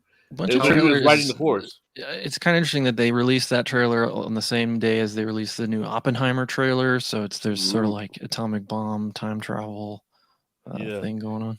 Yeah, I don't know how far. Ooh, the booties. Hold on. I'm gonna look it up. It's not like a very cohesive post, but I just try to explore. It is interesting because they're doing the thing with the deep faking where Harrison Ford is going to play himself young. So they've already sold his likeness to himself for the government or the corporations to use forever. We're going to have Harrison Ford immortal AIs, now. Hey, isn't it interesting that guy who played the father in Back to the Future, what's his name? He was in the Forbidden Zone, Crispin Glover. So Crispin Glover didn't want to be in Back to the Future 2, and they had a lookalike play him. He wanted to have a bigger the use of AI in the future. But at the same time, I will say that movie that was the sequel to The Shining, what was that called? The Dr. Sleep. So Dr. Sleep, oh my God. If that would have been AI, Scatman Crothers, etc., it would have been so much better. I'm sorry. I have to say it was kind of difficult to watch where I'm just like, and I'm like, they couldn't get Danny Lloyd to do it. I know he didn't do another movie since The Shining, but fuck, did they ask him? It probably was available. Come on. I mean, I think the Indiana Jones time travel thing, check the mailbox. Okay. Yeah. 1 second. The Indiana Jones time travel thing is going to be interesting though, because I think, they're planning on revealing a lot about what disturbances have happened in the last 100 years, especially since governments have been controlling time travel. Here's your post. So just some shots I thought was really interesting. Oh yeah. Well, for one, the music that played in the background, for the trailer was Sympathy for the Devil, and then there's something about. I actually can't scroll up because I'm trying to see what my writing was. So right here, Indiana Jones Dial of Destiny. Right there. Yeah. So it was released on April 4th, which is April 7th. The Euclid, the Euclid, and a Pythagorean theater, and so also with this lighting, I'm trying to see. So there was was there a moon? Something happened to the moon that day. Oh my god, I'm trying to see what I'm writing here. What day was Altamont? Because that's what Rolling Stones were playing "Sympathy for the Devil" when the Hell's Angel stabbing happened at Altamont, which was filmed by George Lucas, by the way. And Wikipedia will tell you that George Lucas was there, but they won't tell you that he got the money shot. But you know he got the money shot because there's photographs that were taken right when that happened, and he's standing by the camera that got the shot, and it actually happened over a tarp in a big area. It looked like it was the whole thing has every indication of being a real and staged event, if you can put it that way. So it sounds like there is a sync established here, right? I mean, also Donald Duck. I wanted to get because we're talking about Indiana Jones, it's not fair not to. Where's the Indiana Jones scene? Is it they're going to show it? Yeah, there it is, right there. So they originally wanted to shoot the elevator sequence, but it was too expensive. So they said, okay, well, let's just do the Scrooge McDuck sequence. So they took the comic book and then they just frame for frame filmed the scene where Donald Duck goes in, grabs the statue, and then the rock falls down and chases them out and rolls out after them, like the whole thing. And then they come out and then they're attacked by the indigenous people and they have to get in a plane and they have to fly away. The whole thing comes from a Donald Duck DuckTales comic book. Can you scroll up? Here. Keep going. One more frame. Go up. Oh wait, 176. Oh, okay. I thought I saw 1667. 1776. 1976, right? But we've got it in there. Well, 176 divided by 2 is 88, right? So 88. I don't know. It's a weird number over there. Yeah. So they're also the Bugle boys. You know, everyone's a Bugle boy, or they're one of the ducklings. You're either good or bad in the DuckTales world. It kind of feels like you're either duck or dog. That's so funny because I always thought that it was that, you know, you have this kind of Donald Duck or Scrooge with the Indiana Jones theme, but you're literally showing here through Cracked. Thank God for the Crack. Sometimes comes with great stuff, man. Yeah. Including Poltergeist. It was hard to find this article because it's so old too. I really had to scour for it again. But yeah, just the fact that Inception totally took its plot from when the Bugle Boys are trying to sneak into his mind and he attacks them when he finds out that they're breaking into his consciousness. Pretty wild. He's got the dream helmet and everything. What was the other one? Is that the second one? 5. 4 is Indiana Jones. 3 was method to raise sunken ships. There was a ship. They put a bunch of ping pong balls into a tube. They put it underneath the ship. And then as the balls started to have air, it floated the ship up. He tried to patent it. They wouldn't let him patent it because they'd read the same DuckTales comic book that he read. They knew at the patent office that it had been written in this because they remembered it. And so they're like, you can't patent something from that comic book. And so it became public domain. But that's exactly what they did there. Also, there was a comic book called Uncle Scrooge that I believe made reference to the Ark of the Covenant. So there's another Scrooge / Indiana Jones link here. The first issue of Scrooge McDuck was called Christmas on Bear Mountain. Bear Mountain. Yeah, and Bareback Mountain. And there's the whole that I've mentioned before that the DuckTales TV movie Time is Money, it was called, came out 666 weeks before 9/11, and the midpoint of that is the Oklahoma City bombing. So, and then in that Time is Money thing, it's like their time machine is called the Millennium Shortcut, and they go back in time. The Duck Who Would Be King. Wow, dude, that was a reference to the Man Who Would Be King and Bubba Trouba. Hey, Alex, why these ducks, I gotta ask you this. Okay, just kind of sidetrack, but people have been spreading this on like wildfire. It was, during the coronation, they said there's 6 months, 6 weeks, and 6 days between the death of Queen Elizabeth and the coronation. I mentioned that earlier before you got here. I just don't think it's correct. I don't know. No, it is. I did it. I looked it up. From her funeral on September 19th to May 6th is 6 months, 6 weeks, and 6 days. I thought it was calculated separately. Like they said. It is like just like if you go to the time calculator, just add 6 months, 6 weeks, 6 days forward from her funeral. It is. I mean, we could do it on air to. Let me try. Yeah, but I tried to do the calculation. I just couldn't come up with that. Wait a second. It was a little tricky, but it doesn't add up. Well, we are running out of time, but we can definitely do some math if you want to do math. But I want to just also focus. Is there anything else you want to cover before I start to show them where they can get your content? Are you talking about me? Well, anybody. If you guys think that you were like, oh, I got to make sure that they hear this, you know. Oh, okay. I look up what I have. I've just been thinking about Catherine Medici. Actually, Medici's going to come up tonight when I do the show on low value mail. Cool. Yeah. Well, okay. shit. That's. Hold on. All right. Yeah. That's right. That's correct. 9/19/2022 plus 6 months, 6 weeks, 6 days is May 6, 2023. So. Okay, it's legit. I gotta do it again. All right. Well, I'm gonna start to close up because I gotta get onto low value mail. But let me show them where they can get your content. First off, where did David go? Dang it, David! How could you? The sync book. All right, I'll do it for him because he's gone. But guys, if you love David, make sure you let him know when you go to thesyncbook.com, click on videos, go to SyncFlix, and watch one of his new syncs. He's got hundreds of movies that have been synchronized with amazing soundtracks, which will reveal to you the secrets of the universe and what the elite are actually saying when they make these movies. And people like, you know, who work in art and just are trying to say something when they're not allowed to, and they're supposed to make a movie like Crossroads. I bet you that Britney Spears Crossroads movie synchronizes with something great. This is David's newest synchronicity, 7-Eleven Ocean Drive in Tulsa. 2 great movies synchronized with Did You Know That There's a Tunnel Underneath Ocean Boulevard by Lana Del Rey, the new album. It's a crazy synchronicity. And yeah, I think David just jumped back in. I was just telling them about your stream. This one.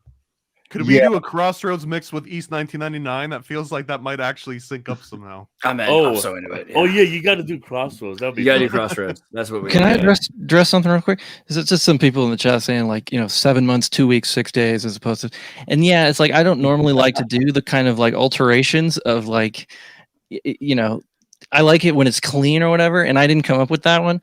But when it is, when it works, it works. And I think just use your imagination. It's not. Yeah, I think about the Gregorian, Julian, Roman calendar. There's a lot of reasons why. And for instance, George Washington's real birthday is February 18th, and he says it's the 22nd, but he still wanted President's Day to be the 19th. There's a lot of compromises made because they fixed the calendars. And 6 weeks is 42 days, and so it's like there's just lots of connections to be made. So that's just what I want to bring. But I'm sorry to say I got to disappear. Is there anything you want to say about your sync, David? Before there's so many complicated things. This wouldn't be my first recommendation unless if you're like a big Lana fan that's actually familiar with all the ins and outs of her fucking relationships and all kinds of things. Because this guy, he's a cop in Tulsa, and so she made this album as like I love you and we're breaking up type album, And so like I have like 7-Eleven Ocean Drive, which is a cop and gangster movie that takes place in LA where she lives, and then you have Tulsa. He lives in Tulsa, and then she references Diary of a Teenage Girl in this, and it just felt like this whole thing that just kind of wanted to happen. So it's one of those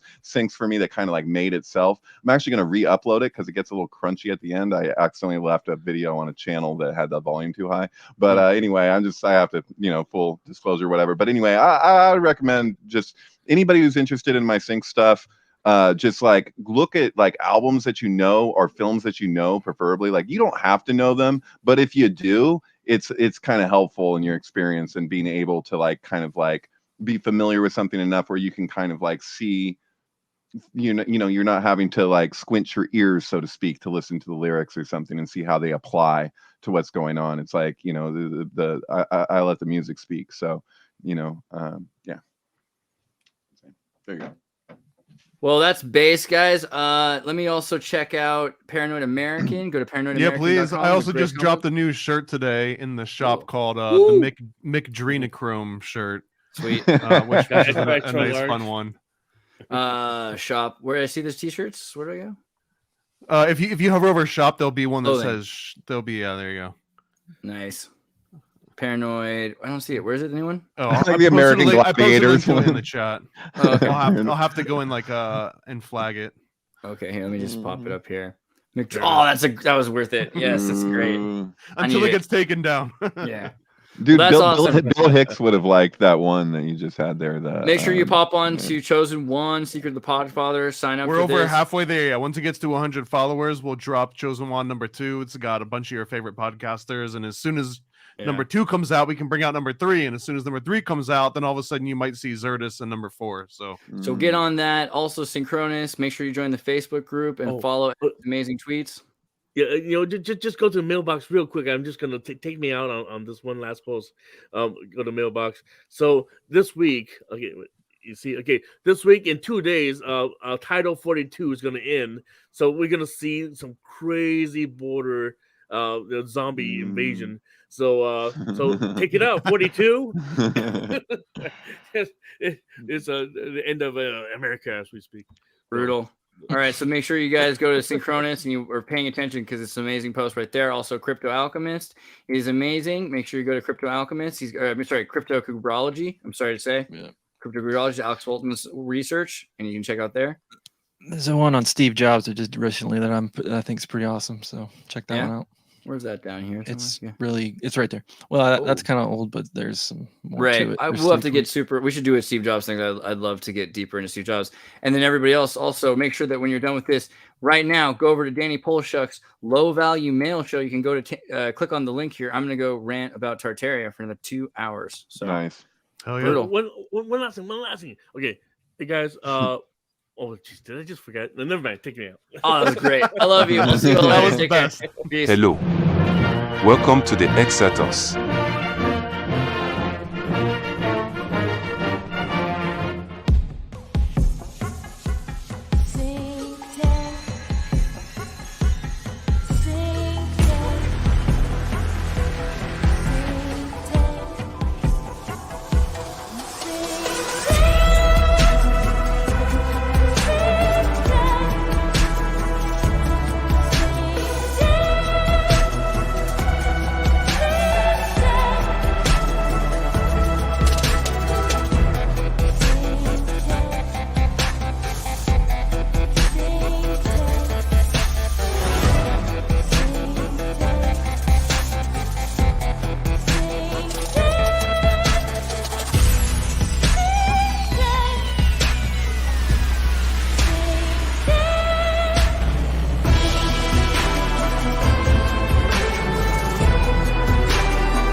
What are you guys doing here? Go watch Danny Polshuck's Low Value Mail. I'm on right now.